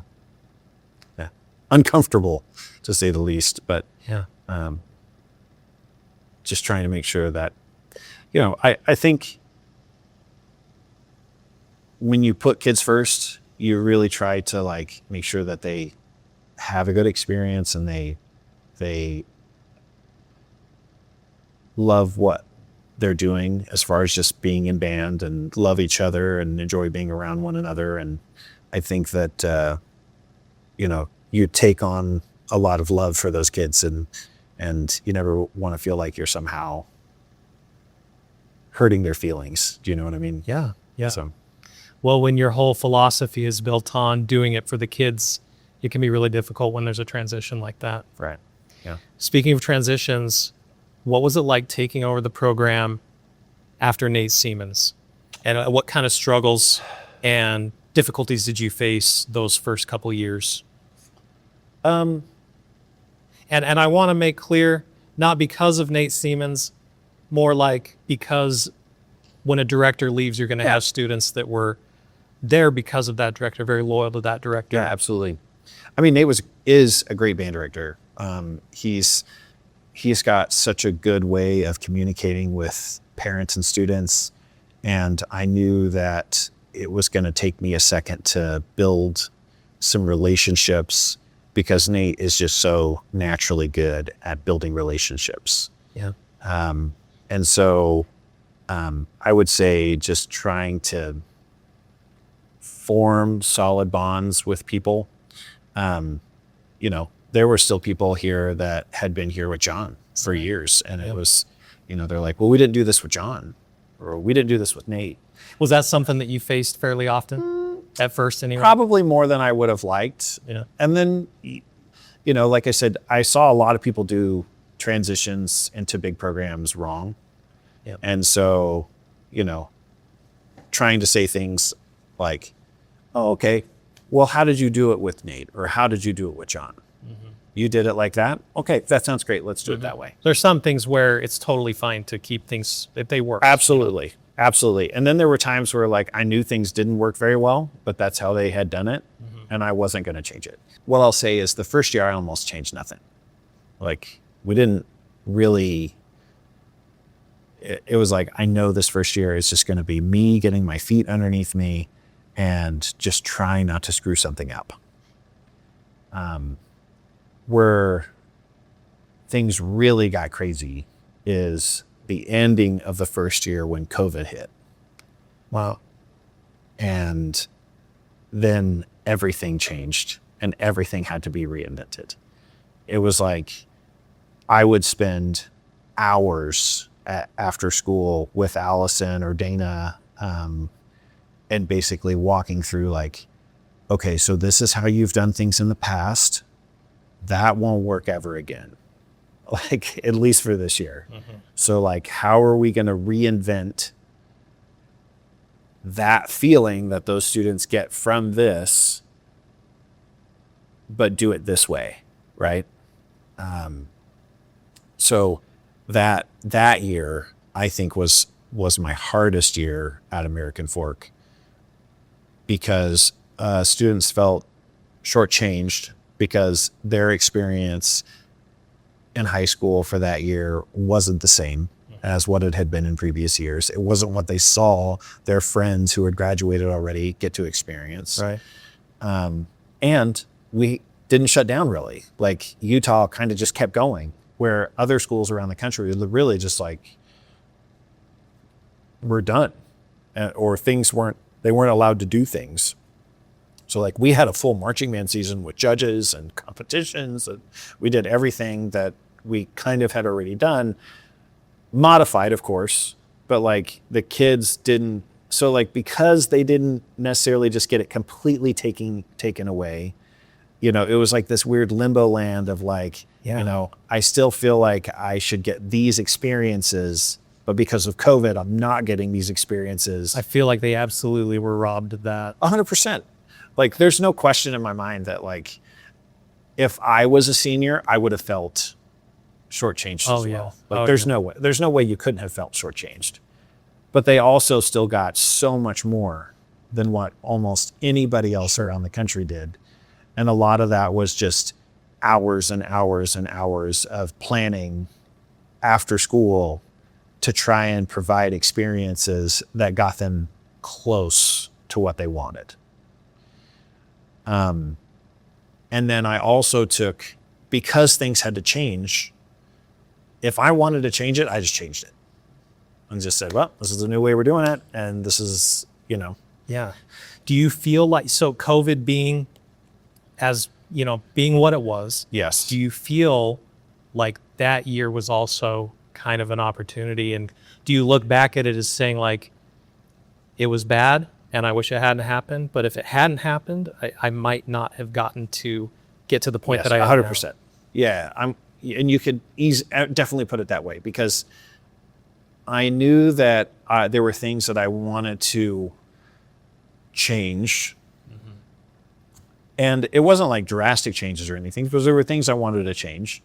And because COVID kind of gave me the excuse, I just changed it. Yeah. And it made that year challenging because we had to change them anyway. Like it wasn't like we could keep them the same. So they had to Right. change. So you might So you as look, well. you might as well just change it the way that you want it to be. Yeah. And you look back on it, you're like, man, that year was really challenging from, students being upset about not being able to do things the way that they wanted to do things previously. Then having to feel like they're doing a lot of change and they're sacrificing things that they wanted to be able to do because we can't do them that way anymore. And I think their feelings 100% valid Yeah. on that. Absolutely. And that's not your fault. That's not really anybody's fault. It just sucks. Yeah, it did suck. But because of COVID, I was able to change things to fit a way that I wanted to do things way faster than if it had never happened. Yeah. What were relationships like? Do you feel that COVID year affected some of the, and how do I want to put this? What I'm trying to say is, did relationships with a lot of those students improve because of what you went through with COVID? And when I say improve, it's kind of implying that they were bad before, and I don't want to do that. What's a good way of putting that? If I'm being really vulnerable and honest, it was just a tough year. Like relationships were strained. Students saw me as a opportunity to blame somebody for, maybe why things didn't go as well as they wanted them to. Not that we didn't have the same success we've always had, but, just their experience were different. Yeah. Right. And so in general, it was just a very tough year. Looking back at that from your point, or from your perspective now, and as the leader of the band, of the group, what is your perspective now? Do you feel that you were able to take responsibility for whatever people blamed you for, or how did you respond to that type of thing? When anybody feels disenfranchised, I think the number one thing you have to do is validate their concerns or, observations. And a lot of that year was just, I understand where you're coming from. Like, sit down, tell me why you hate me, or tell me why you hate this situation, or, whatever it was. And so, you just kind of have to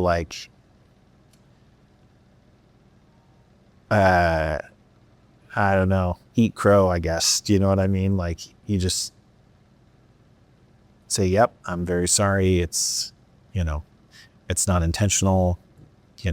If we could do it the same other way, we would probably still be doing it the same other way.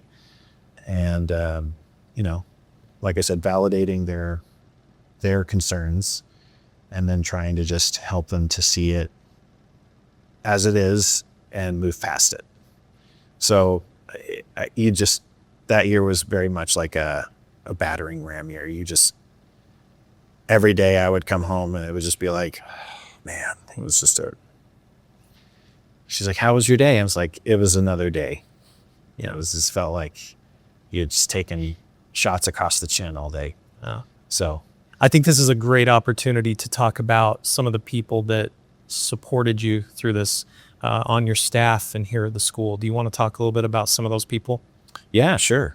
I think, well, first, just our main people that are here working, are on, salary or whatever, like Mr. Slaybaugh, Lance at the time, and Mama Dean. There's no way that I could have survived without those guys. It was every day. Oh my gosh, I can't believe this is so freaking hard. And, I also be like, it's going to be okay. Don't worry about it. You're going to get through it. Everybody knows the second year is tough. And I'm like, yeah, but not COVID tough.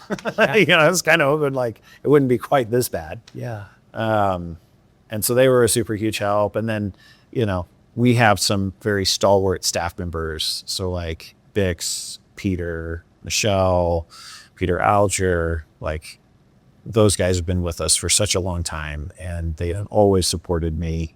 And if I needed their help with something, they were like, yeah, I mean, what do you want him to do? He's got to make these changes, or he's got to do it this way. Like, so they're always been there to help support. Yeah. And then our principal, Peter Glahn, like me and Peter have been through some really challenging times together here over the last 6 years and 7 years, I guess. But without his guidance and help, he's just so good with dealing with really challenging situations that if it hadn't been for him, I'm sure it would have just been like, I give up, I'm out. Like, I can't do this thing. It's like, I can go be a band director anywhere, I don't have to, feel like I'm getting punches across the chin the whole time. Yeah. So Was that year, was that the worst of it? I think I've had worse moments. I think the year in general was really challenging. I didn't have a lot of tools emotionally, I think, to kind of get through that year. And so you were learning emotional tools at the same time as trying to implement them So I would say that was one of the more challenging. It was a challenging year. I don't know if I would say it was the most challenging times I've ever had at American Fork. Yeah. Are there any of those that you would want to talk about for this? Or are they more like personal things? No, probably the hardest thing, there's one that's kind of personal, and I don't really feel like I need to get into it a whole lot. But then there's one that's kind of like band related. And that's the year that we had our problem with the show. Ultimately was called Visions of Red. Yeah. But there was some people that made that particular situation really hard. And it was hard for 3 or 4 months of just every day, like a new crazy thing would be happening. And you were just trying to so how it all came to be is we came up with this concept, and our designer, Jess, is amazing. And she's been Jess Glasgow. She's been doing it for years for us now. And, there's nobody I would trust more than Jess. And we came up with this concept and this music, and we thought it was going to be, a hit show. And honestly, we didn't change anything about the show. We just changed the name of the show. It was going to be Icy Red. It's going to be Icy Red. And somebody took the first song, apparently had some questionable lyrics in it. And I didn't look at the lyrics beforehand. Because as we all know, the band sings the lyrics, right? Yeah. Which we don't. But we were the chorus line is Icy Red, and then apparently there's some parts after it and that have to do essentially with domestic violence. Yeah. It is essentially what it was. Right. And I didn't listen to it. I was like, oh yeah, Icy Red, this will be great. I've heard this song before. I knew what it was. I was like, this will be a freaking killer opener. It'll be awesome. No pun intended. Yeah. So seriously, no. And we had an amazing saxophone soloist that year, John Crane. Yeah, Johnny. And does he go by Johnny? As far as I know, Jonathan? it's still John. I mean, I don't want to call him Johnny, and I don't even know the guy that well. I'd be like, what's he calling me Johnny? I still call him Johnny. I always right. called him Johnny. We'll call him Johnny. We'll call him Johnny. Maybe he's more highbrow now, and he's like, I go by Jonathan. Yeah. I hope he watches this because he'd think that this is hilarious that we're talking about it. He's a killer saxophone player. We're like, he's going to get featured at the very beginning, and he's going to be on this prop, and the prop's going to be amazing, and people are just going to freaking Like it's going to be awesome, Yeah. right? Yeah. And we did like this whole preview, and then as far as I know, the person who made the biggest stink about it didn't even show up to the preview. They were just shown it afterwards. And And when you say preview, was it the show reveal? the show reveal, yeah.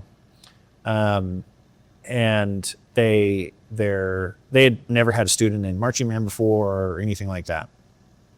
And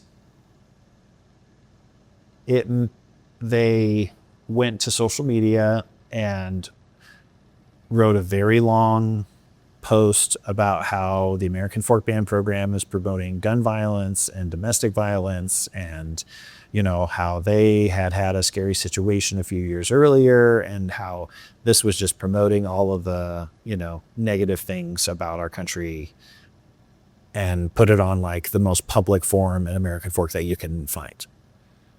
And I don't follow it. I didn't know anything about it. They had sent me an email. I had responded back to them like, this show is about literally the color red and its different usage, like through, passion and excitement. And, like was the gist of the show, right? Yeah.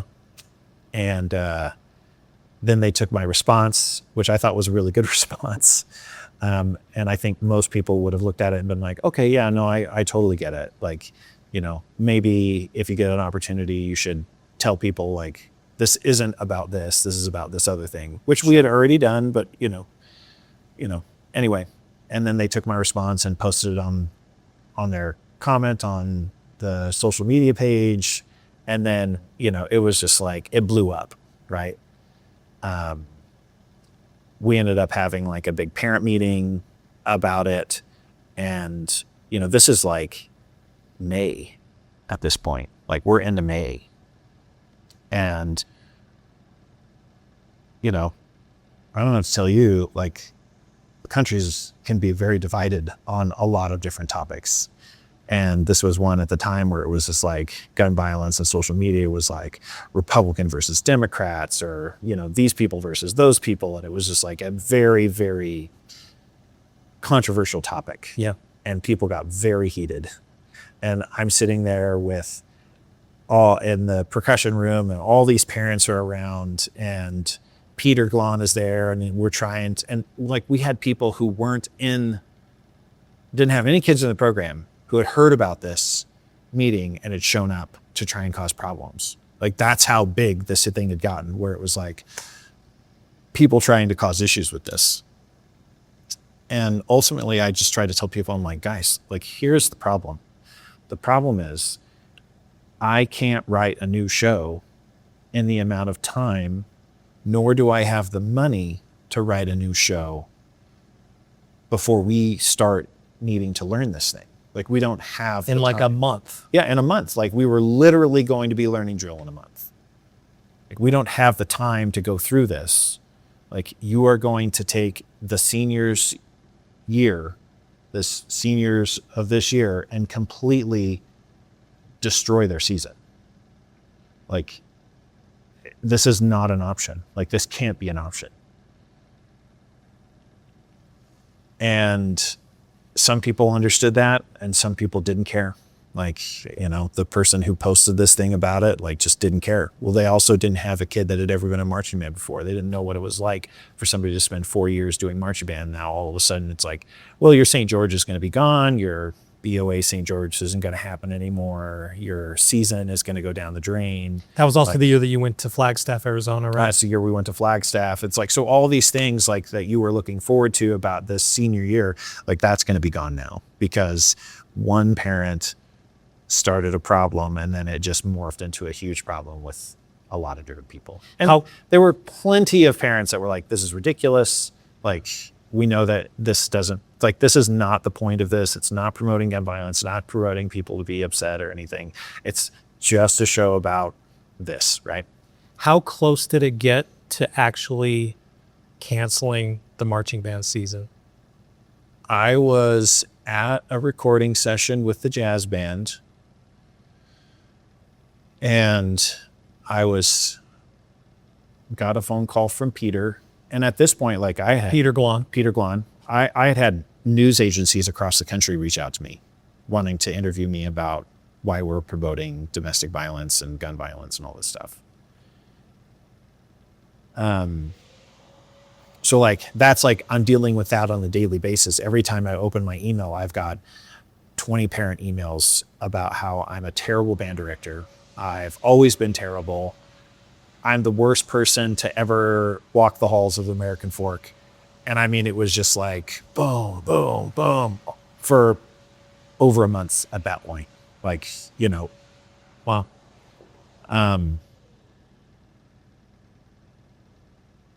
man, yeah, it was just like, it was unbearably hard. So anyway, we're doing the jazz band recording session. I get a call from Peter. I was like, hey guys, just step out for a second, like take a break. Peter says, I just got a phone call from my district supervisor. I don't know who it was.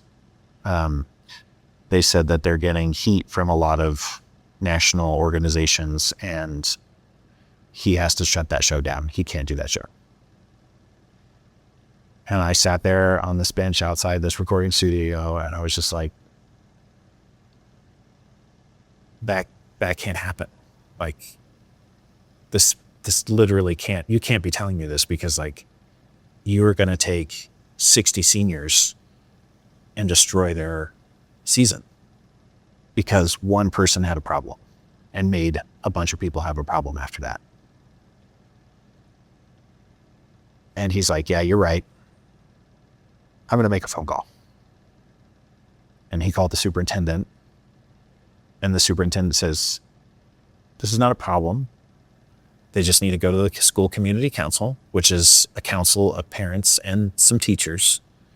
And the community council needs to make a decision on whether it's like, because if the parents say it's okay, then it's okay. Mm-hmm. So he called me back and he's like, this is what we're going to do. And I was like, okay.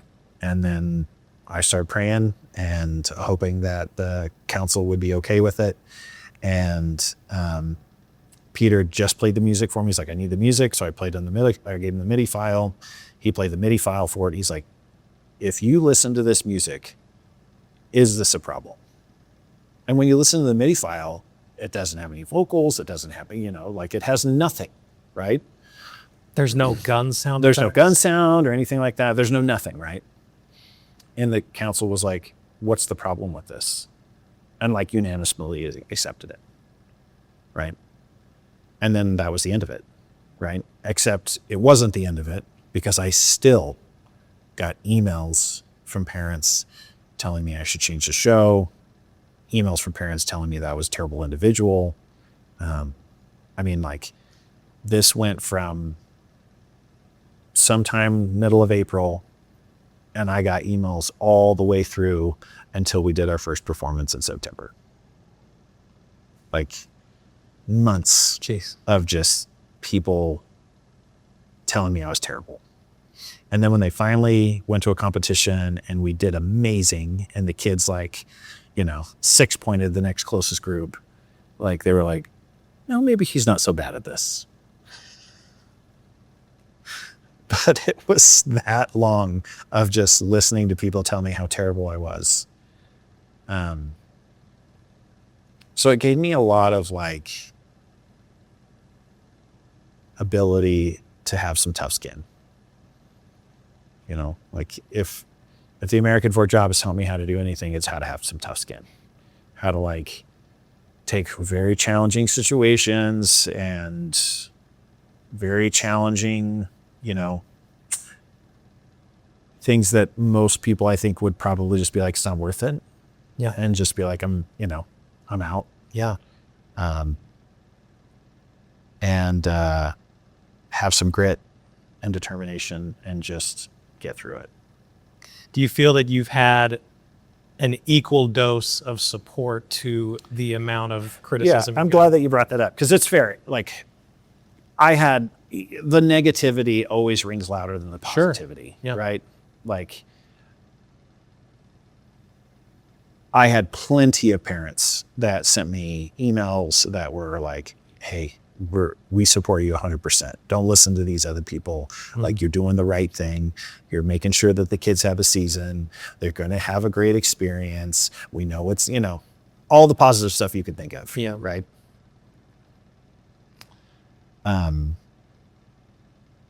It's just hard when you've got parents who, like, man, I started your kid in 7th grade. Like, I literally taught him how to play that instrument. I've watched them and helped them from the time that they started that instrument all the way through now until they're graduating from high school. I've sacrificed time with my family. I sacrificed time from, hobbies or things that I like to do in order to make sure that your kid had this experience. And because of this one thing that doesn't even really exist, you're fabricating what it means. They just completely turned on me and told me I was the most despicable, terrible person. Like, I had people send me emails about my kids. And it was like, man, like, I literally remember you being in my office last year and having tears roll down your cheek because you couldn't afford to get your kid into marching band. And I went out and found money so your kid could participate. And now I'm a terrible individual because of this one thing that doesn't even really exist. And that was like the hardest part about the negativity, is that it was like I sacrificed so much to try and make sure that these kids here get a super great experience. And people just kind of turned on me real fast, and it made it really hard. And again, like, I had plenty of people supporting me, like the staff, the, people here, the admin, and a lot of parents. It was just those one or two that you're just like straight to the heart. Yeah. You know what I mean? Yeah. So from competition season in September onward, 2023 was actually quite successful for you guys. Wildly successful. Can you talk about that year and it led into 2024 where you guys hit your pinnacle? Yeah, absolutely. Like, if we hadn't had 2023 in the way that we had 2023, 2024 wouldn't have happened. There's just no way, right? I've said this several times, but like, when I first got the job and we made it through our first season, we went to our judges' critique at the end of the year down there at St. George, and we're very blunt with our adjudicators and was like, we want to be in Grand National Finals. The best we've ever been able to do is 14th place. That was in 95. Since then, it's always just been like kind of in this 16, 17, 15 range. Like, if this is indicative of who we are as a band program right now, like, this is the skill level we have. What are we lacking to make it into that top 12 position? And luckily, we had some guys that were just like blunt.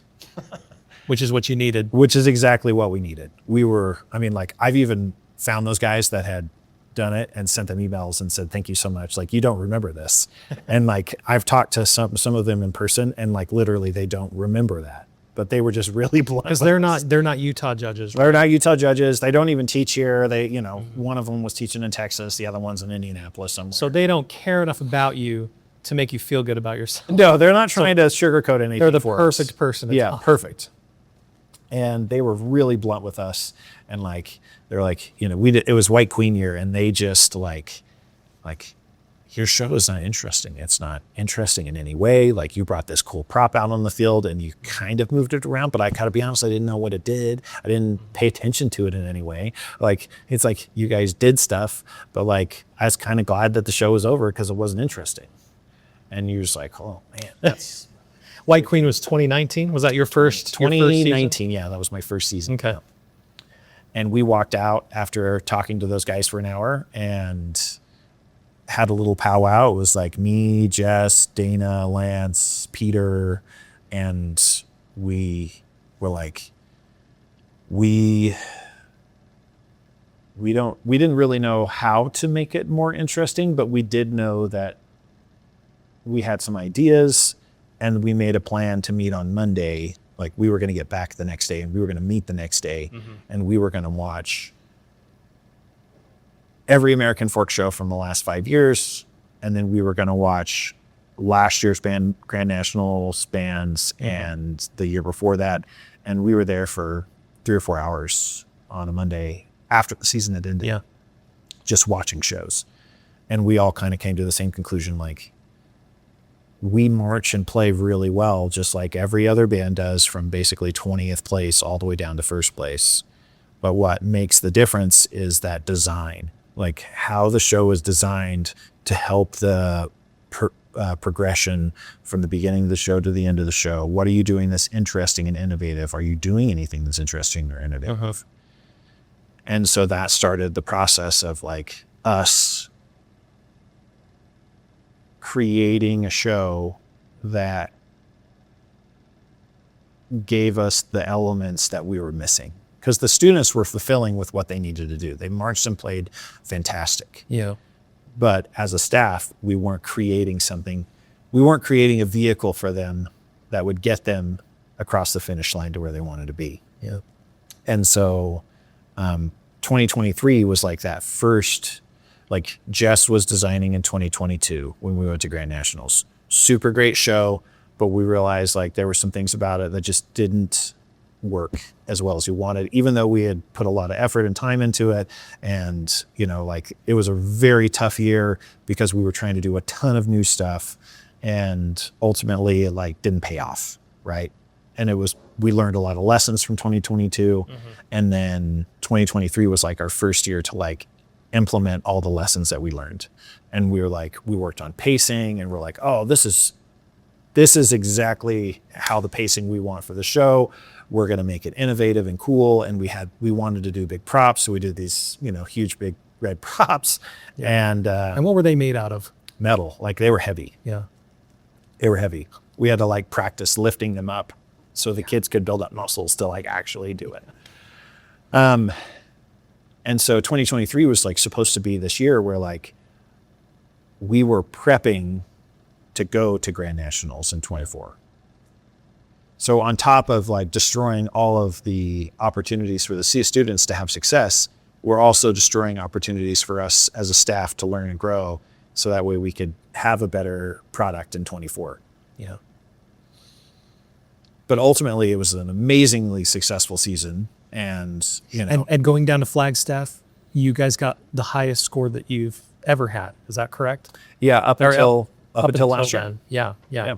So talk about that Flagstaff performance. Yeah, Flagstaff was great because when we went and we played, granted, we saw some really great brands. We saw Vista Marietta there, who, you know, beat us this last year.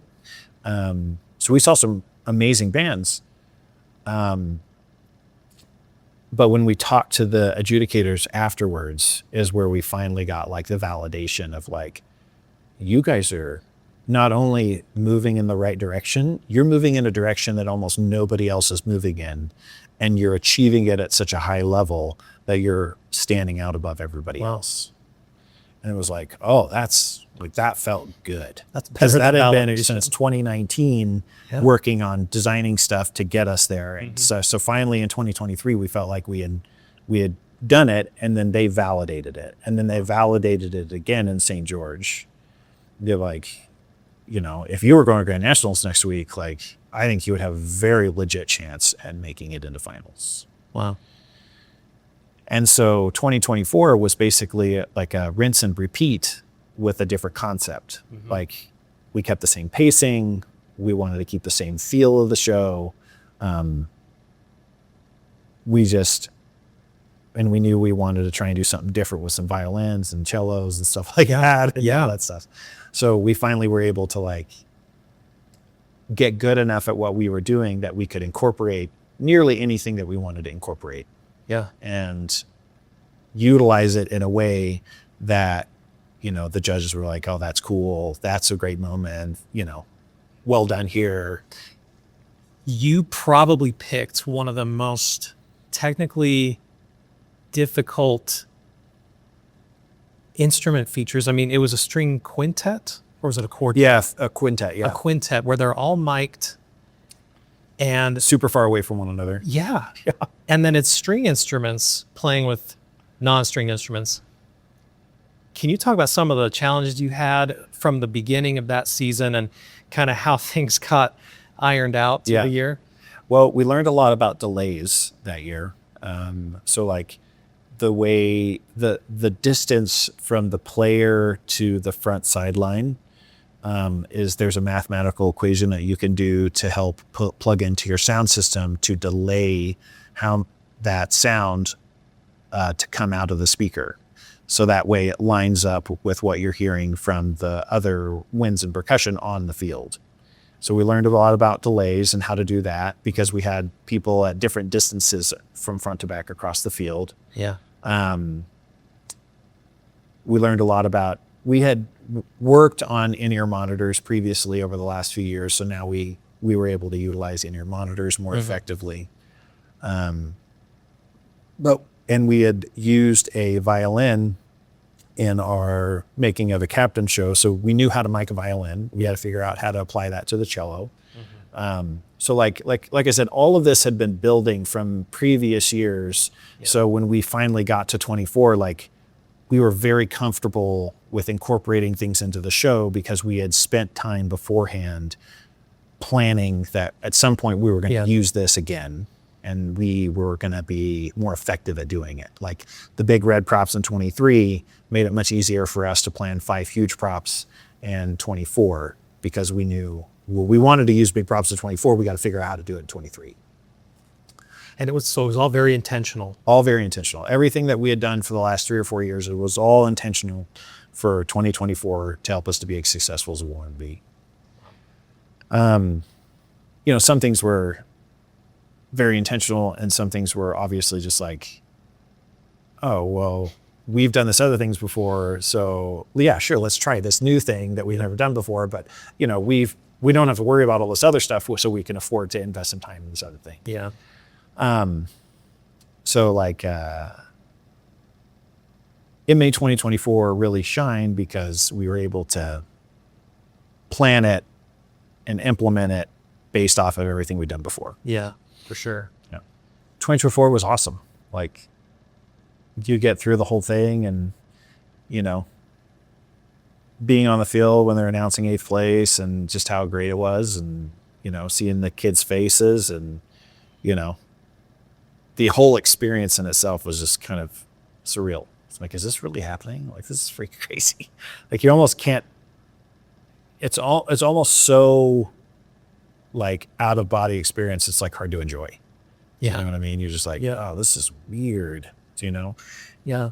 But it was awesome. And once they announce the finalist bands, it is a whirlwind from that point to the end of that day. It's just nonstop. Yeah. I mean, they announced it. I ugly cry because I can't cry pretty. Like everything was like, it's all terrible. And your wife was able to be next to you. Yeah, my wife was there, and you caught it on film. I mean, this is awesome. It was like, it's so fun to look back on it and be like, wow, I literally don't remember any of that because I was just screaming the whole time, Yeah. From the moment it's like that, it's like, boom, you're off and you're downstairs. I'm at the drum majors, huge hug. Like it was like reliving the moment twice in a row because I hadn't, anyway. Yeah. I've talked about it before. It was super fun. And you go into the room and they're talking about, here's your schedule. And as soon as I get the schedule, I'm typing, like, I'm not listening to what they say anymore. I'm like, Peter, like it's all you, like, you've got to pay attention to what they're saying. Yeah. I've got to make the schedule. So that way I got to know what, like, I'm logistics. So like, I've got to know this is what time the dads have to have this ready. This is what time we got to be in. There's uniforms and blah, blah, blah. So it goes from celebrating to immediately lock in. Right. And so we're in the room, I'm locking in, I'm trying to like type everything out on my phone, get the schedule ready. And I'm like, does this look good? Peter looks at it. I think Jess was there, you know, does that look all good? And we're all like, yeah, I think that's going to work. And you click send, and then you kind of refocus back in, and they're like, okay, we're done. We'll see you in a few hours. And then you're off, you know, you meet the kids on the bus, we grab a sandwich, we're back to the convention center, we get changed, we're moving on to the, you know, it was just like, there's no stopping. Right. And all that time you're trying to plan logistics of like, okay, I got to get the pit from here to there. We're going to do that. Dusty's going to need us over there for this. And, you know, like once we finish over here, I have no idea what to do because nobody I've ever talked to has been in this situation. Like, when do you load the trucks after you get done? Like, you know, so like I'm trying to coordinate like, okay, so once we finish with this, we're going to take everything back. We're not winning, so we don't have to worry about an encore performance. Probably. Yeah. And That's a whole nother yeah, it's a problem. whole other thing. You know, where we'll load everything up. We're going to move it down to where the dads are. You know, like, so we'll have to get everybody back, and then we'll get everything down there. We can't take the uniforms yet because they still have to get in the, you know. So it was like, you have to like plan everything out, and you're like doing this all while the same time you're trying to tell the kids, you're going to have a great show today. Have a great show. See you later. You know, you walk out on the field and everybody claps, and you know, it's just wild. I can understand how you just can't really enjoy the moment because Oh, dude. you're Yeah, your focused brain's on so many things. Yeah. I got back to the hotel. I sat down. I bought a Mountain Dew from the person. And it was the first time since that morning at like 7 when we left the hotel that I'd had a chance to just like, I can't believe that just happened. And then you're like, yeah, I hope someone got that on video or something because I don't remember. Wow. Yeah, it was wild. Yeah, so it was great. Like I hope that we get to relive it again this year. Did you feel in the moment, and I know there's so many things you're feeling and thinking, were you ever thinking, great, this is a great thing, but also now the expectations on me are way higher than they ever have been? For some reason, it just that never really. I mean, making finals at Grand Nationals is so hard. Yeah. And there are so many variables that you have no control over in order to get there. Mm-hmm. And so like that just never was a fear for me of like, oh, we may never make it back. Yeah. Because we literally may never make it back. Like it's like a real thing that like. Well, even under John Miller, they made it their very first time and then never made it again. Right. And I asked John in the interview, you know what it's like to make it once, have those expectations, and fall short again every time you go. And there's nothing about John's program that reflects poorly on. Right. And he basically said the same Yeah. about you guys. And I think obviously there's the fear that you may not ever make it back to finals, or if you do make it to finals, make it as high as you did. Sure. Yeah, I mean, I think we have our sights set on finals. Like that's where we Yep. want to be. And, you know, outside of just making it into the top 12, I would be ecstatic with any position. Yeah. So, Yeah. Can you talk about 2025 Yeah. and how important 2025 is in this equation of going back to Grand Nationals? as successful as 2024 was, like we finally like figured out show design, and like we, you know, felt like we had a good handle on this is what works for us, and this is what sets us apart, and this is how we're going to be successful and things like that. There were some things that didn't go well in 24, and that was the focus in 25. And we spent all year basically just focusing on culture. Like, who are we as a band program? What makes us special? And how do we make sure that we keep that going all year long? Like, you know, we had people that got all of those amazing benefits and the feels of making finals in 24, and then all of a sudden didn't want to do marching band in 25 because it was a negative experience for them. And that's like, well, that's not good, right? That can't happen, right? Like, you want people to whether you have crazy success or not, to feel like this is what's home and I can't imagine myself not doing it again. Yeah. And so we started working on culture for 25. And so we designed a show that we felt was going to challenge us as a design team. And we wanted to do something that's a little bit more character driven, just as a way to explore some other abilities that we might have. And I thought we designed a really fantastic show. And but we worked mostly on like culture that year. Like the kids marched as well as they've ever marched. They played as well as they've ever played. But I felt like in 25, the best thing that happened was that we developed our culture to a better level than what we had previously. What does that look like in practice? How did you specifically work on the culture? So with some help of some band director friends, we developed what we call the American Folk Way. And that is a set of tenets that describe what it means to be in the American Folk Band program. And the 4 tenets are: come prepared, participate with enthusiasm, support our family, and demonstrate character. And then we took those 4 tenets and then basically broke it down into what do these things mean and who are we as a band program and how do we define them so that way we can teach the concepts to that to develop the culture in the way that we want. And so, like, what does it look like to come prepared for rehearsal? Does that mean that you have all your music? Does that mean that you have your dot books? Does that mean that you have your water jugs? Does that mean that you, showed up on time? Joel Denton uses the phrase, either everything is important, nothing is important. And what we had lost was that, yes, we could march and play super well. Sometimes we weren't necessarily as nice to one another as we could have been. Sometimes we weren't quite as prepared mentally, emotionally, physically in the way that we could have been prepared. And so focusing on the small details of just staying positive, being kind, at having the character that we wanted to demonstrate in our band program, and then focusing on those type of things all year long. We took 15 to 20 minutes out of every camp. Like the beginning of the day at every camp, we did 15 or 20 minutes of culture building activities. At the beginning of big rehearsals, we would take 15 to 20 minutes. I mean, we spent whole rehearsal days of time talking about culture and who we wanted to be, where we could have been working on, sets or whatever. And that's how important it was to us. And I wasn't quite sure it was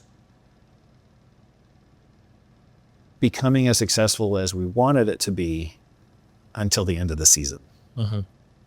When it was either like, we talk a big game, but now can we actually put it into practice? When it comes to the culture When it comes to specifically? the culture specifically. So all the season, we're doing great. And we go down to California. And to be honest, I thought we were going to just kill it. I thought we were going to do really well. And prelims was amazing. Like, we won all the captions, swept everything. And then finals was like a completely different story. Lost captions, came in second place. You said it went the opposite. Would you say their performance was the opposite? Yeah, what's wild is that the finals performance was actually significantly better Wow. than the prelims performance. And so coming in second place, it was like, oh crap, like this was a really wild experience to like go from winning by 1.5 points in prelims to losing by 1.5 points in finals. And not because of a poor performance. And not because of a poor performance, right? It's like you can only control certain things, Yep. and the kids controlled what they could, and that was to have a great performance. And Vista Marietta came out on top, and they played and marched fantastic. They did a really great job. But we got together afterwards, and it was like, who are we? Right? Are we a band that is all about winning, or are we a band that's about each other? Are we a band that's going to support each other when things don't go as well as they could have? Or are we a band that's going to rise to the occasion of putting things into practice that we've been preaching for the last, 5-6 months? Yeah. And I think they demonstrated a lot of character over that week and preparation to go to St. George. Because we knew we'd see Vista again, oddly enough, in St. George. Yeah, like a week later. Like a week later, 1 week. So we had great rehearsals that week, and things went really well. And then at BOA Utah, we lost. Same way, like won by 1.5 in prelims, lost by 1.5 in finals. And I had the kids go up into the stands and watch Vista do their encore performance. Yeah. And I think that was like a very huge eye opener for them of like, oh wow, like this is no joke. They are really, really good.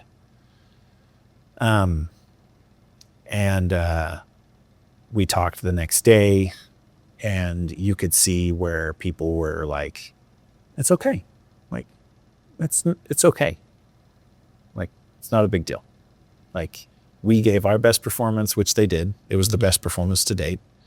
And it didn't end up the way that they wanted it to. And sometimes that happens. Yeah. And it doesn't mean that we're less successful than we normally would be. Yeah, we might be going home with less hardware, but the hardware is not what gives us value. It's how did we prepare, how did we work, and how did we get ready for this really big performance for us. And the kids did super well, like just super well. And that's when I was like, what we talked about this year, what we sacrificed all this rehearsal time for, has paid off. Like, this is a big deal for us to be able to move into this, right? And in some ways, it helped us to get ready for this year. Like, we took what we talked about with culture last year, and we've refined it even more into now what do we need to do to have not only just like great culture in general, but what do we need to do to have productive rehearsals to be the best that we potentially can be while still having a great culture. Yeah. And so we're working on that currently, and I think things are going really well. Like, I think in comparison to years past, the music is at a higher level than what we've been at before. I think the marching is at a higher level than what we've been at before. I mean, we're in day 2 of camp currently. We will put on 40 sets of drill by the end of today. And by the time the kids go home today, we'll be able to march from set 1 to set 40, right? Wow. And that's not just sort of get through it, but like that's really like march and play it. Like they'll be able to do that from beginning to That'll probably feel really good. it'll feel great. for everybody. Yeah. I mean, it's like most groups don't do that, right? And so a lot of that is just the way that they're rehearsing this year in comparison to the way that they've rehearsed in years past. Yeah.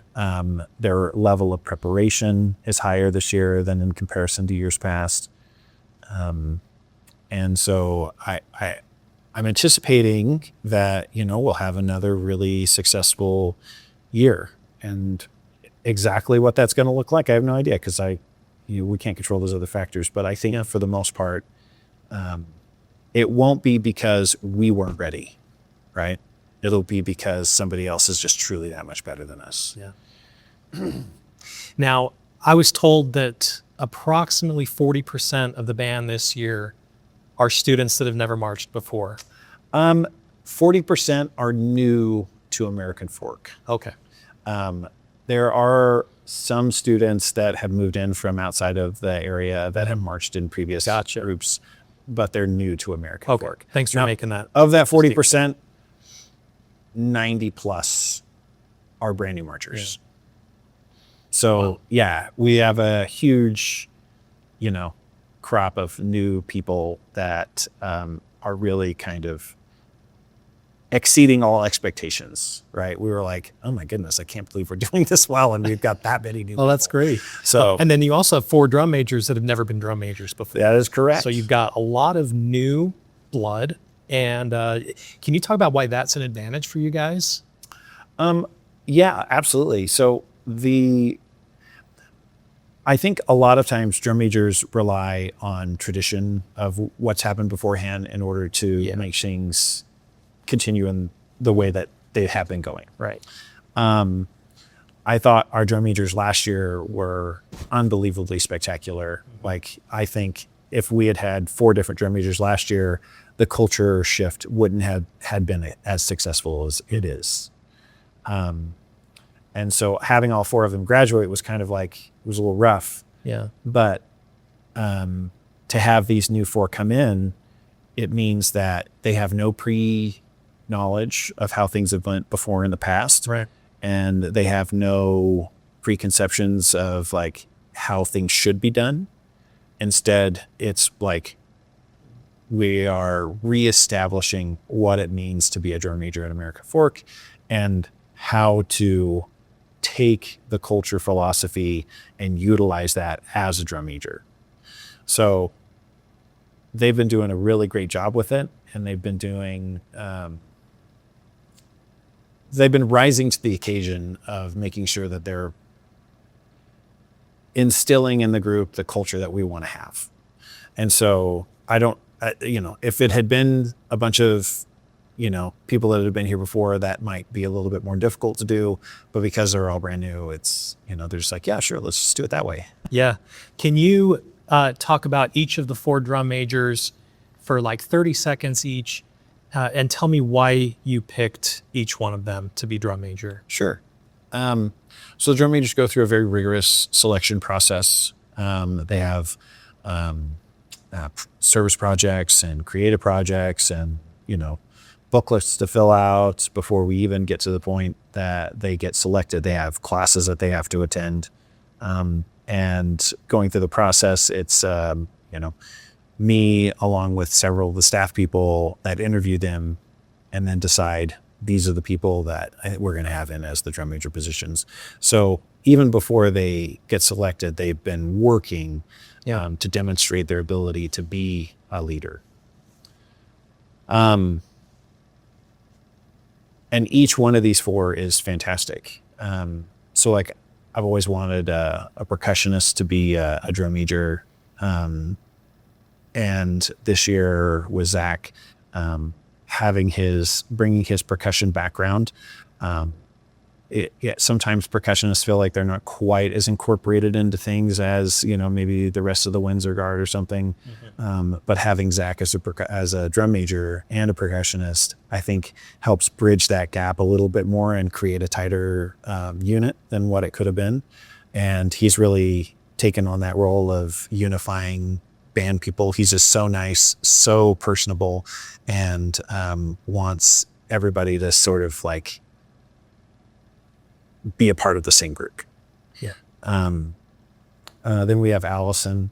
It was tough to take her off of sousaphone this year. Yeah. Obviously, we'd love her to be playing sousaphone. She's a great player. But she's like a tooth chipper. Like, she's not going to let people get away with anything. She's sees issues, tackles them head on, like doesn't allow people to, not fulfill with what they're supposed to fulfill with. And, she does it in the nicest way that you could potentially do something to. Like, sometimes people could be like, oh, that's a little abrasive. And she's just like so sweet, so nice, but doesn't pull any punches. So she's awesome. We've got Kamalu. Kamalu is a fantastic musician. Like, guy could pull up a saxophone and play a solo, as well as anybody else could. So taking him off the field was a little bit challenging. Yeah. But he brings a level of musicianship to the group that is really fantastic. And he's very like calm and cool. Like, he doesn't get ruffled. He's just like very, very stable and has a calming voice and presence about him. Mm-hmm. And I think that's important on a team that, he fulfills that role really well. Yeah. And then we have Micah. Micah's probably, he's in a very interesting situation. So Micah comes from a history of drum majors. So his brother Kai was the head drum major my first year here at American Fork. His brother Jared was a drum major for 2 years, also became a head drum major a couple years ago. Was, head drum major when we went to Grand Nationals. Got 8th place. And, he is now in that drum major role. And it's kind of like interesting, that they've all come from the same family and, they're all drum majors and they all are, they're just really good at leadership roles and taking charge when things need to get taken charge of, but knowing when to step back and let others do things. And I think he brings a level of knowledge to the position, even though he's new, but because he's seen 2 brothers do it before him. He has a level of confidence about him that I think would be hard to get in a first year drum major. And he's the only non-senior drum major, right? Yeah. Everybody else is a senior except for him. Awesome. What do you want to see from your band program between now and the start of the competition season? I think the band has demonstrated their ability to take some challenges. It's not like this year's any less easy than what it's ever been. 40% new to the group, and now they're going to have to try and figure out how to take these challenges and rise to a level that is competitive, not just, for Utah competitions, but also for Grand Nationals. Yeah. And so they've demonstrated their ability to really achieve at a high level. And so what I would love to see is that them to not let off on the gas. We talked about it the other day, like, you guys are doing really well, but this is not okay, well, let's get to this level and then we can kind of relax a little bit and then we can, regroup and then push on the gas again. It's like, this is just a flat out sprint from now until November, right? Yes, it's a endurance race, but also at the same time, it's just a sprint. It's just a flat out sprint of how fast can you get better. Yeah. Because at the end of the day, it's going to be who can march and play better than everybody else. Yeah. And so their success rate already is really quite high, and I would love to just see that continue on. We've kind of already touched on this, but how do you define success for this coming year? If we can get to the end of the year and we can reach a new level of rehearsal and continue to find ways to support our family, encourage each other, find positivity, develop who we are as a person and continue to grow, then I would think this year would be wildly successful, right? That's where the majority of our focus is going, is trying to help us to be just better in general. As musicians, as players, as marchers, as people, as a family. And if we can rise to that, no matter what happens, I would consider this season a success. Okay. Orien, thank you so much for your time. This has been a wonderful conversation. I feel like it could go another couple hours if we needed to, but really excited to see how American Fork does this year, and good luck with everything. And thanks so much for joining me today. Thanks, Matt. Yeah. Thank you for tuning in to the Marching Arts Utah podcast. We'll see you in the next episode.